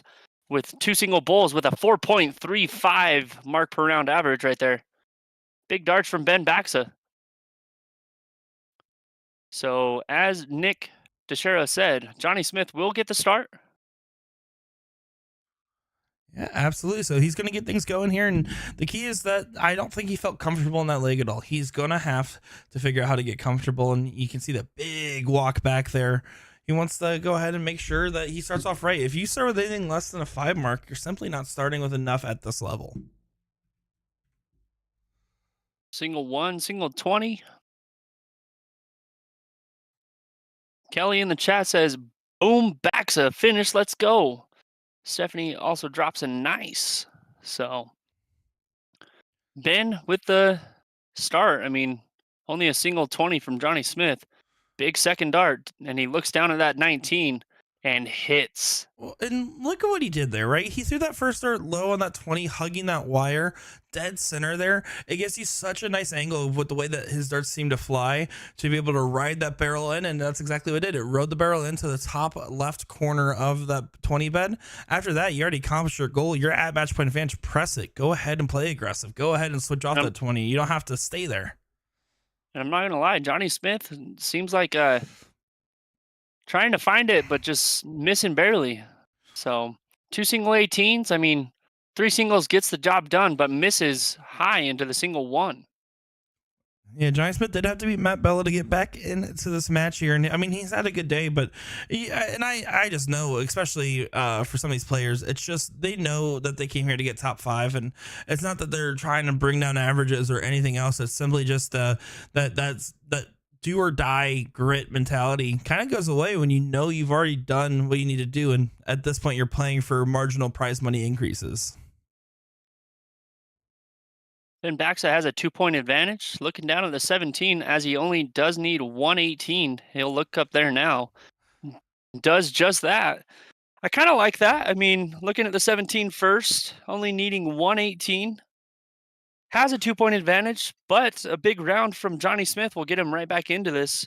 And he just throws that one with... Yeah, he throws it away almost. Yeah. Ben shot there going 17s first is, again, he is in the advantage to win right now, and so there's no real reason for him to kind of not play aggressive. Unfortunately, it didn't capitalize, and it did give an opportunity to Johnny, but Johnny didn't seem keen to take him up on it today. And a big 9 mark from Ben Baxa as he will be an advantage to win this one. Yeah, he's on the saddle there, as that was a big white horse in the moment, and pretty much is set up to go 2 straight here. So he'll go with if he ends up taking it out, which looks like he is. He's going to go up to Corey Jensen with only 1 loss here, so we'll have a decent position. And look at that, Corey Jensen in the chat seeing who he's going to get to play. Get a little preview here. As Heather Fuller says, say it. Say it. Say it. Do the roar. Say it. Say it. Do the roar. We are all right. All right. You know what? You want me to say it? All right. I'll say it. Oh, no. Sorry. My internet cut out. Sean Green fired. Sean Green's fired.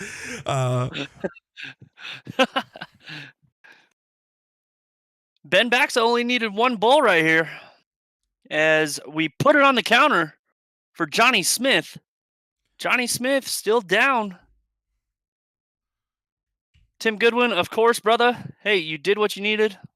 Fantastic darts today. Single 16. 1 bull will win it, and he will do just that. Ben Baxa moves on to go face Corey Jensen. Corey Jensen. He's coming, and he's coming quick, as Corey Jensen was just in the chat.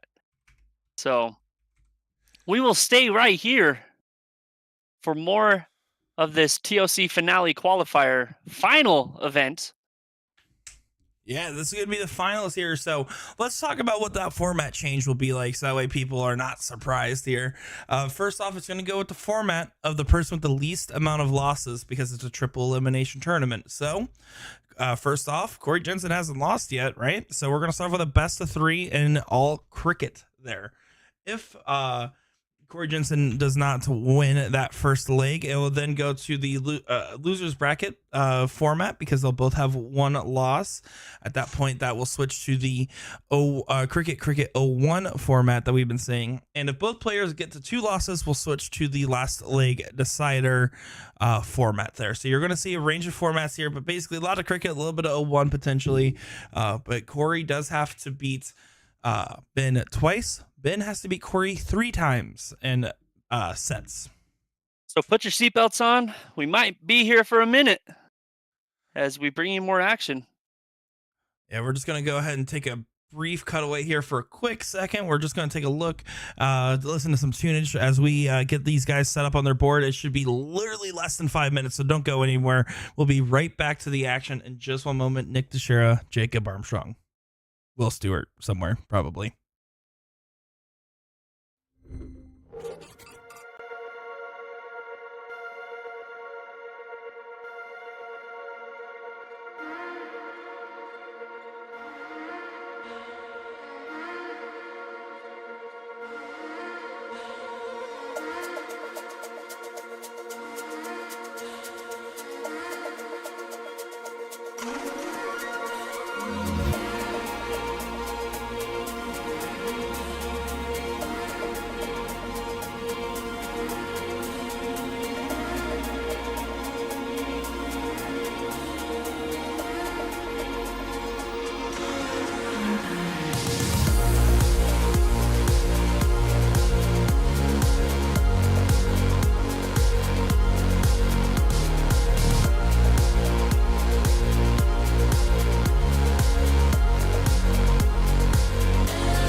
Well, bada bing, bada boom. Here we go. Time to see some booms. It is Nick Teixeira, joined by Jacob Armstrong and probably Will Stewart somewhere along. As this is finals time. Super excited to be getting one of these. Corey Jensen, Ben Baxa, duking it out here. Jacob, are you excited for this one? Let's do it. We're in that weird format where you explain to everyone as Ben Baxa goes up and hits a 136 to take the diddle. So he will lead game one. Ben Baxa happened to beat Corey Jensen 3 times. So call it a triple dip. And It's going to be interesting to see how this one plays out. I mean, we saw Ben Baxa just play Johnny Smith. Johnny Smith is the person that beat Ben Baxa in the second round of the winners. Love you, Corey. Love you, Corey, but let's go, Benny. That's Ray Morgan giving us some love over there. As Ben says, get out of my way. I'm trying to throw darts over here. Yeah, so this should be great. I mean, it's super cool to be able to kind of follow along this plot line and see things as they develop here. As I know he's been on a great run so far. Ben Baxa pretty happy with everything, and I believe Wes White just got an opponent as well against Jerry Judnick. So I don't think that they're going to be able to play on the stream board since they're going to have to get things going on the side here. So unfortunately, we won't get both finals, but we will get full coverage. Ben Baxa, Corey Jensen. As Corey Jensen goes up in 4 marks, Ben looking down at the 19s, kind of shaking his head at that one. Does go up to close the 20 on dart number 3. Looking for that edge as Corey Jensen is up 20.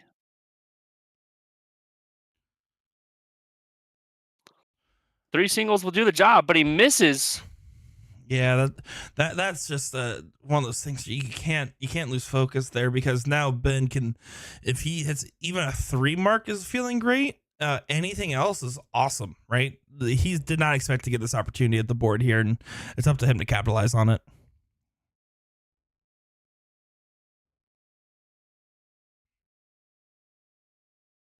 Whoa, that was an aggressive switch up from Ben there. I loved where his darts laid on the 19. I thought he would have chose to stay simply just because they kind of gave him like almost a undercarriage to kind of throw on top of and kind of stack it up, but instead was able to do the quick switch and is absolutely going to get rewarded for it, as now he can just attack the 17s directly. And he's up 18. Ben Baxa. And I like Ben's thought of play. I mean, doesn't need a lot to move on to the next number, as he goes up in 4 marks to 17, so he will get 17 points scored, bring him to 55, a 35-point advantage. So Corey looking to get a bunch of 16s. I mean, that's let's be pragmatic about the whole thing, right?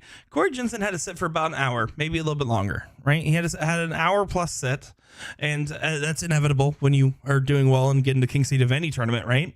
In fact, getting the king seed and only having to wait about an hour is not too bad, all things considered. But he did have a sit, and he's obviously not coming out of the gates feeling it.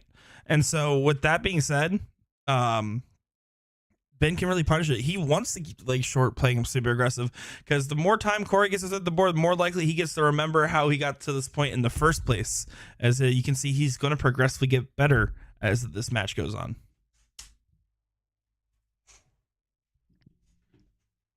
As Ben Baxa is now chasing 61 points. Does have 2 numbers to play with. Big first start, only down 10. The X on the 17, though, makes it so he can't play too aggressive. Now he can take a look, and that was a good slap in there for it. But yeah, with the X there, he had to make sure to get the point lead first if he wanted to be fairly comfortable. And again, that mentality of you always want to be a 9 mark ahead of your opponent, whether that be through marks or points. And a big 5 mark to answer. 146 to 123. Guys, if you're liking this action, share it to everyone. Let them know that this is a finals. And we might be here for a while. It could go the distance. I mean, do you have any initial projections here of what you think might happen? I don't have any projections because I haven't seen Corey Jensen throw today. I don't know how he's doing. I mean, there is a reason why he's on the king seat. So yeah, exactly. Single 15 and a single 15. Exactly the case here, but I think Ben and the whole Wooden Nickel bar has really leaned into enjoying the live stream today, and I think that has kind of given them a sense of community and cheering, where I feel like Ben's playing for the fact of all the people right behind him and all the people tuning in, his family, and Corey obviously were the live stream as well, but has kind of been in his own little rhythm here. So you almost have to wonder if the momentum in that sense is going with Ben. As a big trip 15, looking to find another triple, and he will for a big 6 mark. I love the switch, trying to take his number and then take full advantage of the 2 playhouses that he had. I mean, it was a So, damned if you do, damned if you don't shot, right? And in that case, he did. He absolutely capitalized. If he missed that last start, it could have hurt, but instead, he put himself in prime position to take leg number 1.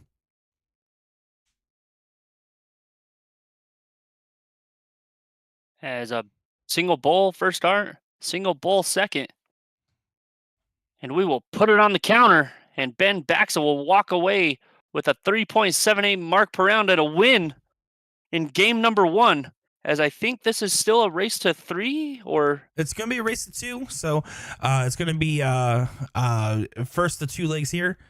And then afterwards, it will then go to that loser side format as we get a Let's Go Benny there. Hunter, we don't actually have a Division 7 yet, but once we do, we can see if Jakob can compete in it. as mine and Nick Teixeira's stats are pretty well neck and neck. So I'd happily run it on the Lost Boys. Right now, I'm feeling way better than I was throwing in Vegas. That's for sure. hey, I was feeling good in Vegas, but I mean, we had one chance for one game, so and that was the highlight of the whole week for me with the comment that was set. You cannot confirm nor deny any comments I made in Vegas, especially 100%. especially the ones I did on the mic too. Ed Richard in chat from France. Bonjour, my friend. I'm not Sean Green, but I wanted to do the same greeting. As you can see, Corey's really starting to heat up here, and let's see how Ben handles this pressure. As David Al says, I love Corey Jensen. Busy, let's go, Ben Baxa. I know you meant to say, but let's go, Ben Baxa. As he will get 3 single 19s to give him a little more points, but Corey Jensen does have that 4-point advantage in 2 playhouses. Ooh, And a I big love switch. that switch. I love that. That is such a good. I was afraid he was going to stay in that 19, hit the extra X there, and kind of make a meaningless start happen. But instead, that switch there puts so much pressure on Ben to perform this turn. As Ben goes up and looking up, and he'll do just that to answer with another 6 mark. So, guys, put your seatbelts on. We're going. Oh, these guys are heating up for sure right now and really making the most of this opportunity as they know people are watching and they have a lot of pride to play for here because you want to say, hey, I won my qualifier, because people that won their qualifier are going to feel the most confident going into that finale. A big first start from Ben. Big second. Does he stay there for a third? And he will go to the trip 17 for a big 9 mark.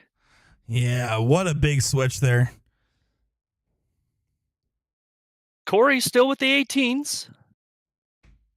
Looks. Ooh, he wants to shoot it. Ooh. He wants to shoot those 19s. And he does. He shoots the double 19 to hit it right back. You can see Ray Morgan giving a shocker bra right back to him, saying, hey, that was a good shot there. This is getting some intense stuff right now as Ben now needs to find the 16s. He is going to find it. Can he get the point lead? Oh, he's going to have to stay now if he wants the point lead. Oh, No, he switches. What is that? What is that switch? I mean, that is actually disgusting. Corey needs to find a 6 mark now. He's not going to be able to close the 16s, only able to open. And now Ben was able to give himself a huge advantage and to make this a 1 apiece in the match play here. This would be such a huge moment here. This is in a very important turn. Needs the 4 mark. Will miss on the first. And the second. Ooh. I think he has to stay there. He absolutely does. If you go for that close, you're setting yourself up to throw 4 bulls versus 3. You don't want to give yourself an inherently disadvantageous position. But getting the single there, now Corey has that opportunity right back, and he needs to capitalize. There's no room for error right now. Single 15 will give him the point lead. Big triple. And looks over for a big 5 mark. Does have a 55-point advantage, it looks like. Yeah, 55 points there, meaning that we're going to need a 4 mark on those 16s before he can have that point advantage back. Ben going to be going right at those, and he's going to do that 2 at the point approach regardless. Oh, well off from the triple, though. I feel like he's feeling a little bit of nerves and is able to dial it in. And there is the big 7 mark from Ben Baxa. So Corey chasing 9. Single bull first start. single 8. He did And go he for that double looked for the 16. double. Yeah, he wanted to make it a 3-3 bull race here, especially with the nerviness of this leg. I could absolutely understand it, but now Ben, he's going right at it. He's playing so aggressive. He has to hit this, and he does hit it to go up to now 1 apiece in this finals. And this with each person has 1 loss now. It's all evened up. Now we're gonna switch to the format of Cricket 01. Let's go, Benny, as David Owl puts up the whiteboard on the screen. And we are going again. Like I said earlier, put your seatbelts on. Don't go anywhere. We'll go right back into this. Oh yeah, they're going right back to into where it. Ben Baxa has to beat Corey Jensen. I mean, both of them now have to lose twice. Yeah, I do want to give a huge shout out to Rachel Rayfield. Unfortunately, falling short in that 6th place position, and will be right at the cusp of the women's elite finale. But she did a great run on her stream, and it's really cool to watch her legs on the stream here. So congratulations on 6th place for hers. Unfortunately, losing out to Michelle Hughes. But now we're going to stay on it with these guys here. And I believe Wes White's already started his finals in the background. So this final will be the last of our coverage today once they finish this final to completion. As whoop, this is fun. I couldn't agree more. And Isaac, let's go get it. Ben, keep it going. I mean, as you guys have seen, Ben Baxa is on a tear right now. Yeah, whoop, shoop, day whoop. Here we go. Ben Baxa, Corey Jensen. It's reset here. Race to 2 again in this format here. The women's side's still playing out. They're currently in the 5th place match over there. So we still have all those brackets all about in the 5th place position, if I'm not mistaken. 5th and 6th place position for all those brackets right now. So they are still finishing up there, Heather. Gabe And a big Steffen. 121. Oops, all right. Didn't mean to cut you off there. I said a big 121 from Corey Jensen. So Ben Baxa needing just 1 more point. As what you were saying, Gabe Steffen says, let's go, Benny. Well, also, I just want to apologize to Gabe Steffen as they stole the Marry Me sign idea from you back there. So I do apologize to Gabe as your trademark has been infringed. Needs to go left side of the board here. Doesn't want to tie. There we go. Good and switch that's from Ben. exactly what he does. That's smart. So here we go. That's you can see he's giving a big come on over there. But I mean, that's the real secret. When you're playing a bunch of best of 3s or even best of 1s in the last chance bracket, you have to win your diddles. You don't get a choice.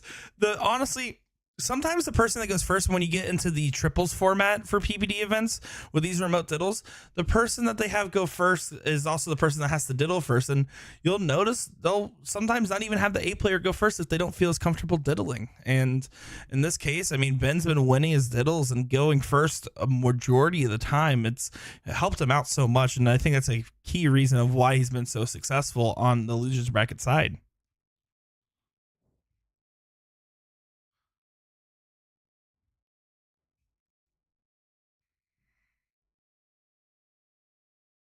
As Ben Baxa takes a step back right on top of that wire and does switch down to the 19. So a big 5 mark, but Corey Jensen still having those 20s to play with. Single 20 first art.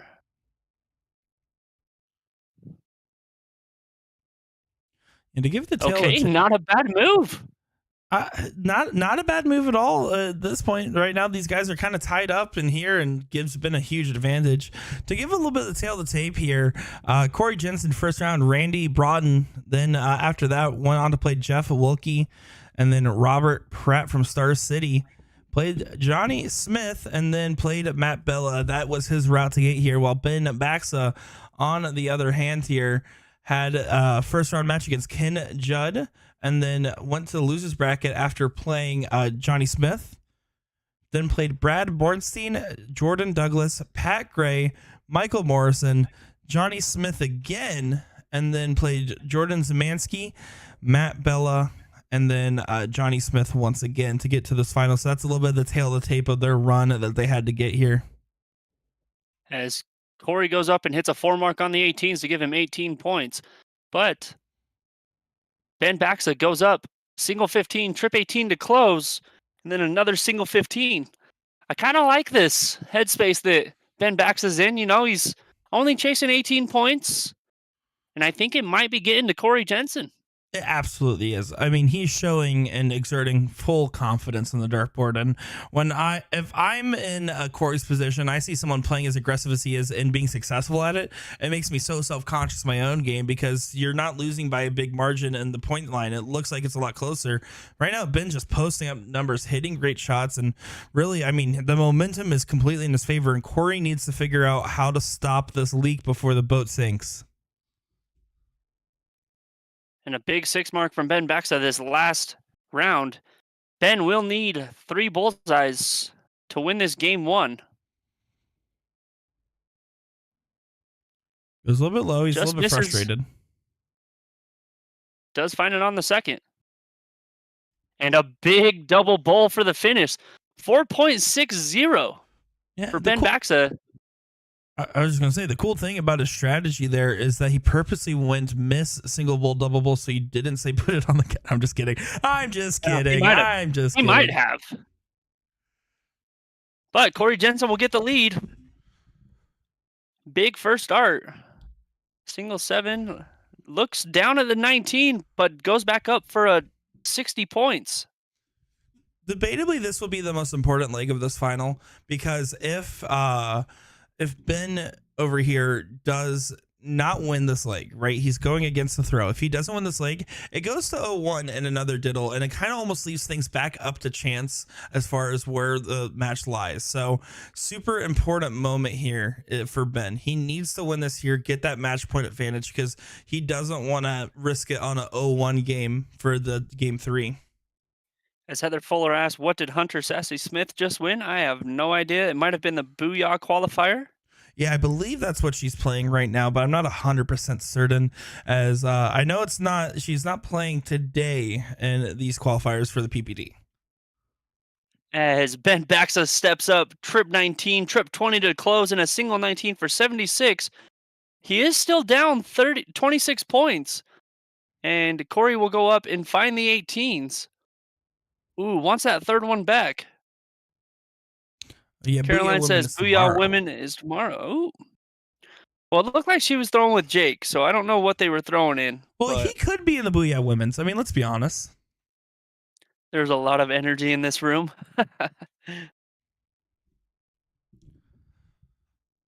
Big 4 mark find for Ben Baxa. Finds him 190 to 176 after that single 18. Moment Corey. Here. Big moment. And he misses into the 222. So Ben is only chasing 4. 222 meaning that he was going for a 17 or 15, probably the 17 there. I don't objectively agree. If you're either going to take a risky shot to close or to expand your point advantage here, I don't know if I agree with that particularly. He had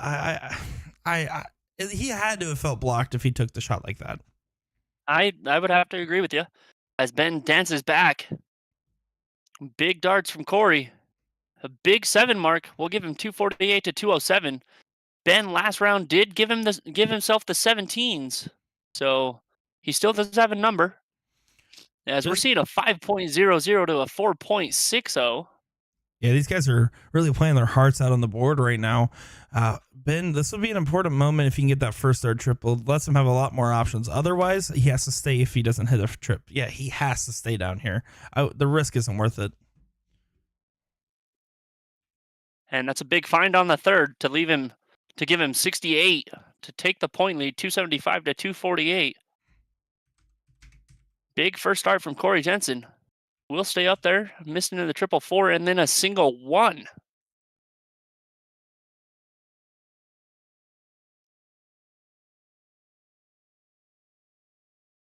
So Ben looking to turn the tides. Only 10 points down and does look up at the 18s. So 4.33 to 4.33 with Corey Jensen on top, 302 to 292 before that.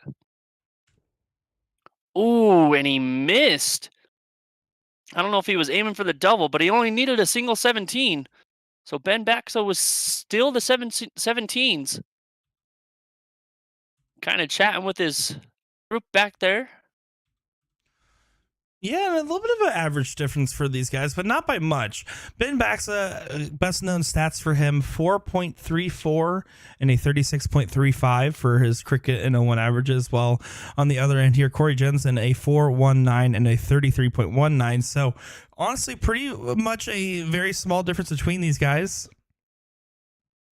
But right now, I mean, it's momentum. That's what it comes down to. These guys have the same ability. It's momentum right now.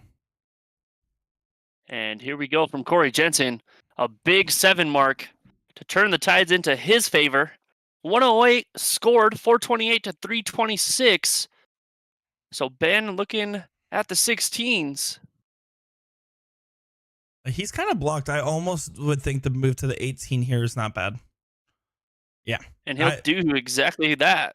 Yeah, you don't have a good angle on the 16 there. Opening the 15, if you're not successful, doesn't accomplish much. A big single that you can basically guarantee makes Corey have to hit a 6 mark here, and he's going to try to, but he doesn't. So now all of a sudden he set himself up with a 9 mark to potentially come back.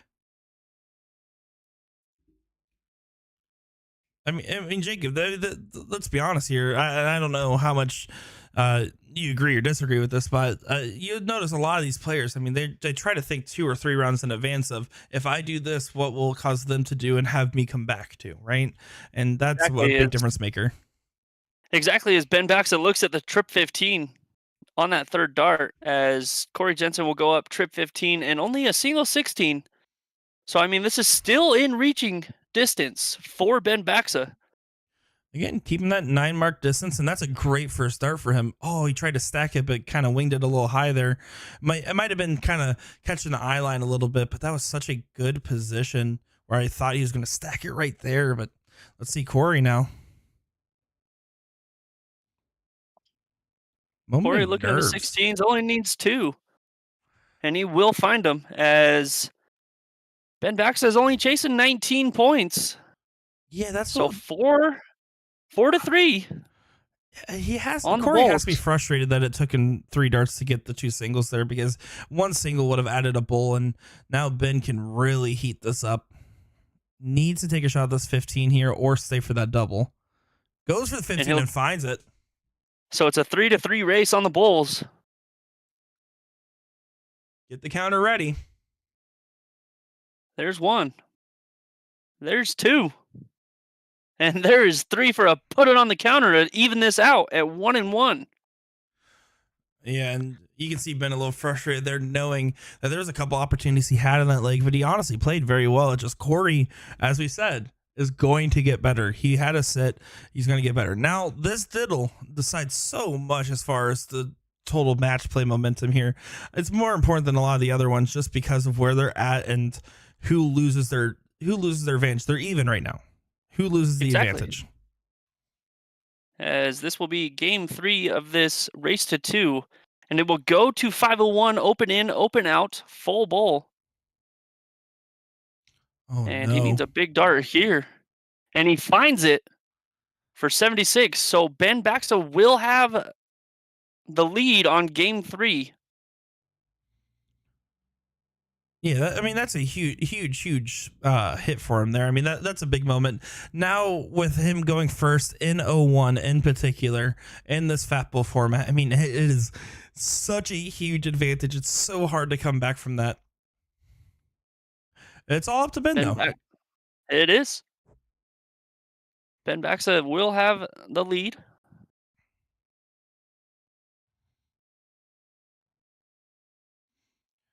At the level that these guys have, they're 33 and 36 point per darts average, right? They need to be throwing that 100 every time, because that's what that means. They're throwing about 100 points every single time. They need to do that. If you're not throwing 100 points around, you're going to have a very bad time here. And Ben exactly why basically just gave Corey Jensen the start.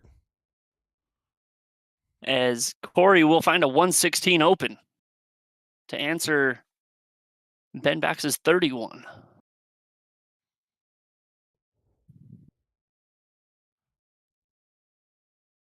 But Ben comes back and puts it on the counter for a hat trick to bring his score down to 320. So 320 to 385. Yeah, it does get himself out in front a little bit here. But again, going first, it's almost like he's defending his position a little bit. These guys are kind of neck and neck. Ben right here, a hat trick will leave him that 170 finish, which is a primo finish in the Fat Bowl format. So needs to stay true, and he's not going to.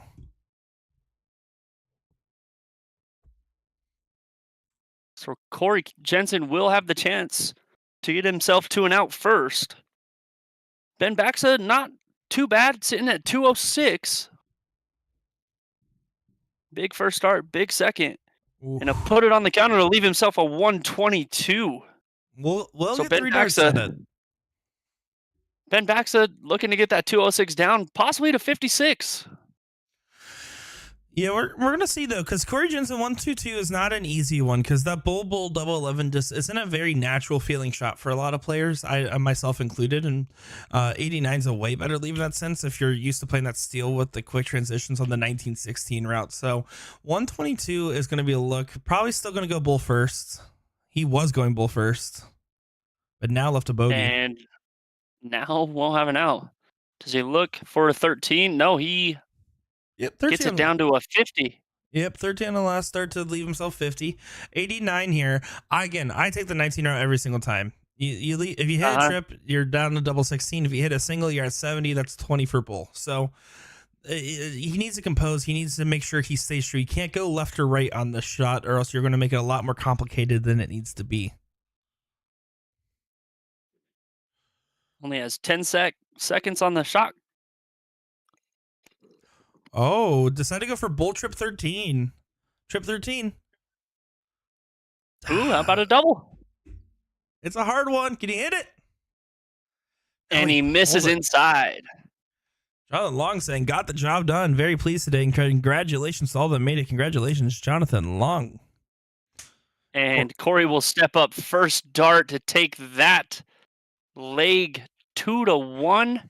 And now Corey Jensen has that momentum and only has to beat Mr. Ben Baxa once. Yeah, so they're going to go back to that Cricket 01 format that we just saw here, because again, it follows the format of the person with the least losses. So we're going to see that again. And I have to imagine, and I'm not here to harp on Ben, because he's been playing phenomenal and absolutely would be crushing me right now on the board. And I am not saying that anyway, but I really wonder if the route he took is, something that he's going to be happy with. If you going for the 2 singles to guarantee the bull, it seems so tantalizing knowing that's a fat bull soft tip format. We'll see how much it costs. We'll go right back into it. Yeah, I say Corey Jensen does have the momentum right now. He will start on the diddle.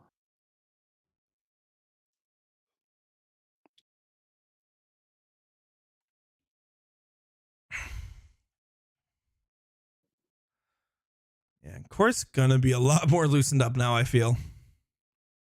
I mean, he goes in, he comes on this after sitting for a while, goes up against a very informed Ben, and now all of a sudden he finally gets his reprieve. He gets to breathe a little bit, knowing, hey, I still got this advantage of my court. Let me play like I have the advantage. And it's going to be up to Corey to make sure that pressure now stays on Ben's shoulders.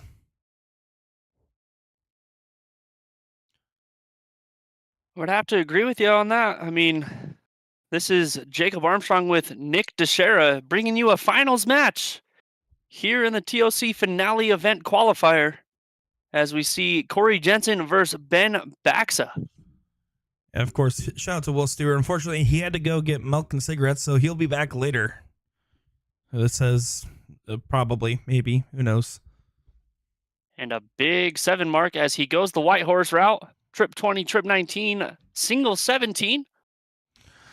Yeah, going for that wide open, I don't know. I like it because of the pressure it's putting on Ben right now to perform, but you don't want to give Ben an opportunity to get back into it, because right now you can tell there's a nervy difference that wasn't there before. As Ben goes up and hits 4 18s to bring his score to 18. So not a bad round for Ben. I know he wants him back, but Corey with a trip 20 first dart, looking at the second dart, sorry. Only a single 18 though. here's the thing, right? So Corey started with a 2019-17 shot, with only a single 18 of advantage for Ben. I think starting at the 17s on his next go would have been the move, simply because if you hit that 3 mark, you're only 1 point down, 3 numbers up. In this case, did not matter too much, but just press the advantage again. Take advantage of the fact that right now Ben's in his head, just like how earlier Ben was taking advantage of the fact that Corey had a sit. As Corey goes up and 6 marks to give him 3 playhouses. Ben happened to move over to the 16. Yeah, very tough position to be here. He's gonna have to stay there all day. Maybe do a switch to the 15 if he gets blocked. Gonna stay. Does find a 5 mark. Brings the score to 86. Corey with an 11-point lead. Yeah, there we go. He's just playing assertive right now. Switches to 15 the last, but he's just throwing that first tune-up dart at the 20 every single time, and then going for that switch. And I'm a big fan of doing that as a player as well, of hitting that tune-up dart before you actually go take the shot you really want to take.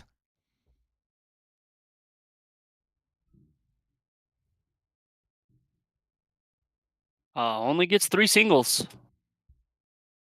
So Corey does have winning darts in hand if he wants them. And he'll close the 15 first, go for the bowl, single bowl, and a single 13 on the third. Not a bad look from Corey. No, not at all. I mean, he's feeling just fine, and Ben right now very well is aware. Okay, my next go around here, all I have to do is win this next leg going first, and then win a diddle. That's what I would be thinking if I was him. I wouldn't care about this leg anymore. This leg, well, I'm not going to just give up and throw nothing. At the same time, Corey just does it. He takes this leg here, and he just needs to forget about it. The leg's over. Move on. You're going to try to win going first now. Take those 20s away from him, because that's what he was taking the most advantage of you. Ben Baxa will go first. So here we go.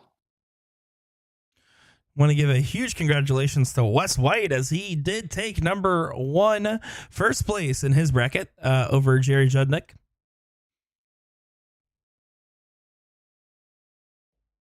So now all eyes in that bar really are on Ben,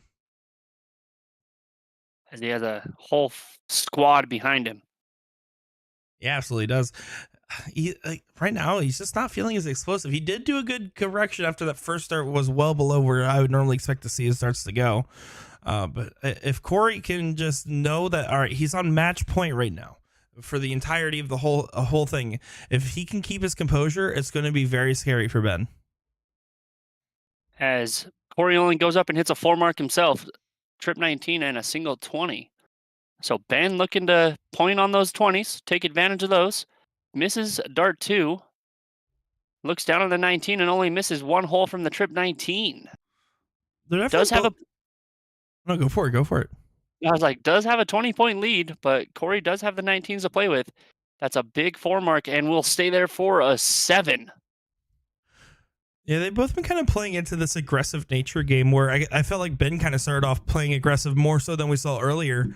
And now that he's like feeling the pressure a little bit, Corey is kind of throwing the same game kind of back at him here. And yeah, I feel for Ben right now. I know for a fact, and we've seen for a fact, that he is so competitive in this bracket. He just really wants this dub right now. And he just needs to stop wanting it so bad and just keep throwing like how he was.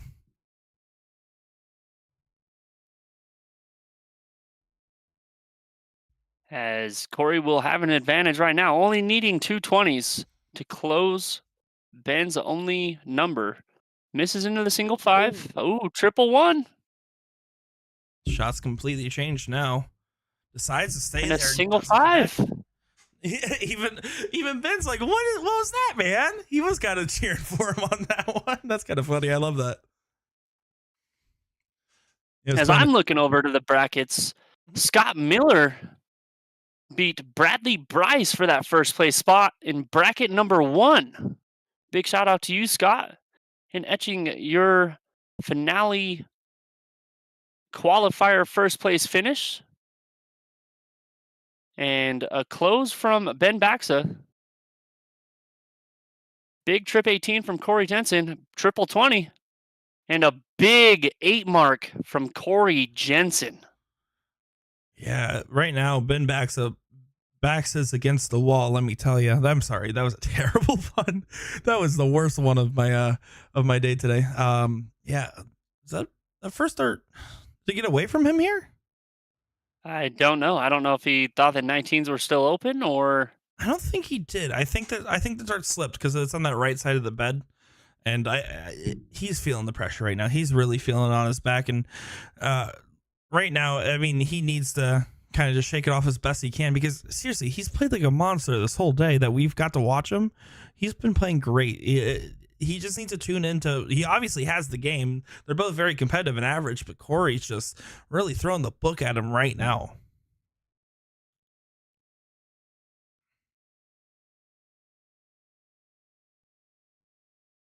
And I'll shout out JC Martinez in bracket number 5 as well, taking the first place finish. Big shout out to Larry Keith as well, finishing second in this last qualifier. Ben Baxa just kind of throwing him now as Corey Jensen steps up single 16, trip 16, and a single 2. Does have a hefty point lead though. Yeah, I mean, at this point, there's not much Benny can do except, hold on to a last second godsend of something happening here. But at this point, Corey Jensen, he's just a few darts away from winning this match. 236 to 90. Single 15, single 15. 3 of them will do the job, and it'll do just that. Yeah, when Ben's going to probably end up watching this back, or at least some of his friends in the back there. If there's one takeaway here, just know that you absolutely played phenomenal. And with the game that you showed today, if you play like this in your finale, you're going to have a great run. You guys are both in the elite finale. You guys did your job. Right now, they're effectively playing for $50, right? So they're only playing for $50 right now. Don't even worry about that. At the end of the day, you're still going to get that posted on social media. You're still going to get into the elite finale, and there's a good chance that we'll see you again. So congratulations. As we put it on the counter for the last 3 darts of this finals match between Corey Jensen and Ben Baxa. Yeah, huge win there. Corey Jensen coming alive in the moment that mattered most. And it really did come down to that shot from Ben when he had the 89 left. He went for that bull, the 19, bull to trip 13 route. And after that, he kind of just lost momentum when he got hit from behind. And he should just know he had a great day of darts for him. Ben Baxa did phenomenal, but Corey Jensen is going to be your champion for this bracket here. And that will actually conclude our coverage of this qualifier here. As we're here, Nick, it's been a pleasure. Will Stewart, I know that you were dealing with some computer problems, but it was a pleasure. It wasn't milk and cigarettes? I thought it was. Well, I mean, it was a pleasure commentating with you for a little bit. But a great turnout for every TOC qualifier event. I personally have to say that I do have 2 females from Utah representing Utah down at the TOC finale. One took a first place finish and a second place finish, which I got to witness in person, the first place finish last week. But guys, it's been a pleasure for being on the mic with none other than USA Darts and partners promoting darts. Nick, what do you have to add to that? Listen, the qualifiers are over, unfortunately, for this year. I know it's been a lot of fun watching them, and honestly, we had a lot of fun bringing them to you for the first time ever live. What's coming up next is going to be Monday. Great CSC match. Rick Hinsey, Leonard Gates. It's going to be fireworks. It's going to be amazing. There's going to be some Let's Go Spartans. There's going to be some Let's Go Juggernauts. It's going to be a show. On top of that, if you want to see some more of our content, we have our Wednesday CSC show as well. And September 16th will be our first ever time streaming the All-Star Triples, which is our monthly triples tournament that we hold here. And is the best way to get bonus points to qualify for things like the CSC Challenger Series. And then after that, guess what? These qualifiers led to one thing. October 7th through the 11th, Kansas City, the Tournament of Champions, featuring the champions of the commentary team, Danny Baggish, and no one else. Well, just had to throw that in there. I mean, Danny Baggish himself. So Yeah, no, it's been a lot of fun though. And Jacob, I really appreciate you coming out and watching along with me here. And of course, Will Stewart unfortunately did actually have some technical difficulties, and we couldn't get him for the rest of the show. And of course, the other person that did a lot of these qualifiers, Sean Green, is not actually fired. He was just on a unpaid vacation from us. unfortunately, yes. Like I said, I did have the privilege of being here week 1, filling in for Will Stewart, but now I am filling in for the one and only Sean Green. Guys, it has been a pleasure. Nick, you guys have been shouting out my page this whole time. Guys, if you have a chance, we're just a small little Lost Boys stream. What's that? I was Why pointing you at your pointing? logo. I was trying to point at your logo. Oh, No, It's yeah, it's there you go. it's right here. There you go. It's right over We're just there. a little Lost Boys, just a little Lost Boys stream. We stream on Tuesdays and Thursdays. Come check us out. We have some fun on the gram board. It's just me and my best friend streaming our times. But thank you again, Nick. I couldn't thank you enough. Carly, Will, Sean, everyone in the TOC community. It's been a pleasure, and I hope to do this more in the future. So a big shout out to USA Darts and all of their productions. So Yeah, absolutely. And it's been a pleasure to have you guys have you on and have everyone in the chat tuning along with us as well. It's been a lot of fun. Again, don't go far, folks, because we will have more action Monday night for the CSC Challenger Series for partners promoting darts. But that will be the end of the show for us. Of course, Nick Teixeira, Will Stewart somewhere doing something, Sean Green somewhere doing something, and of course Jacob Armstrong. Thank you so much for joining us, everyone, and we will be seeing you soon.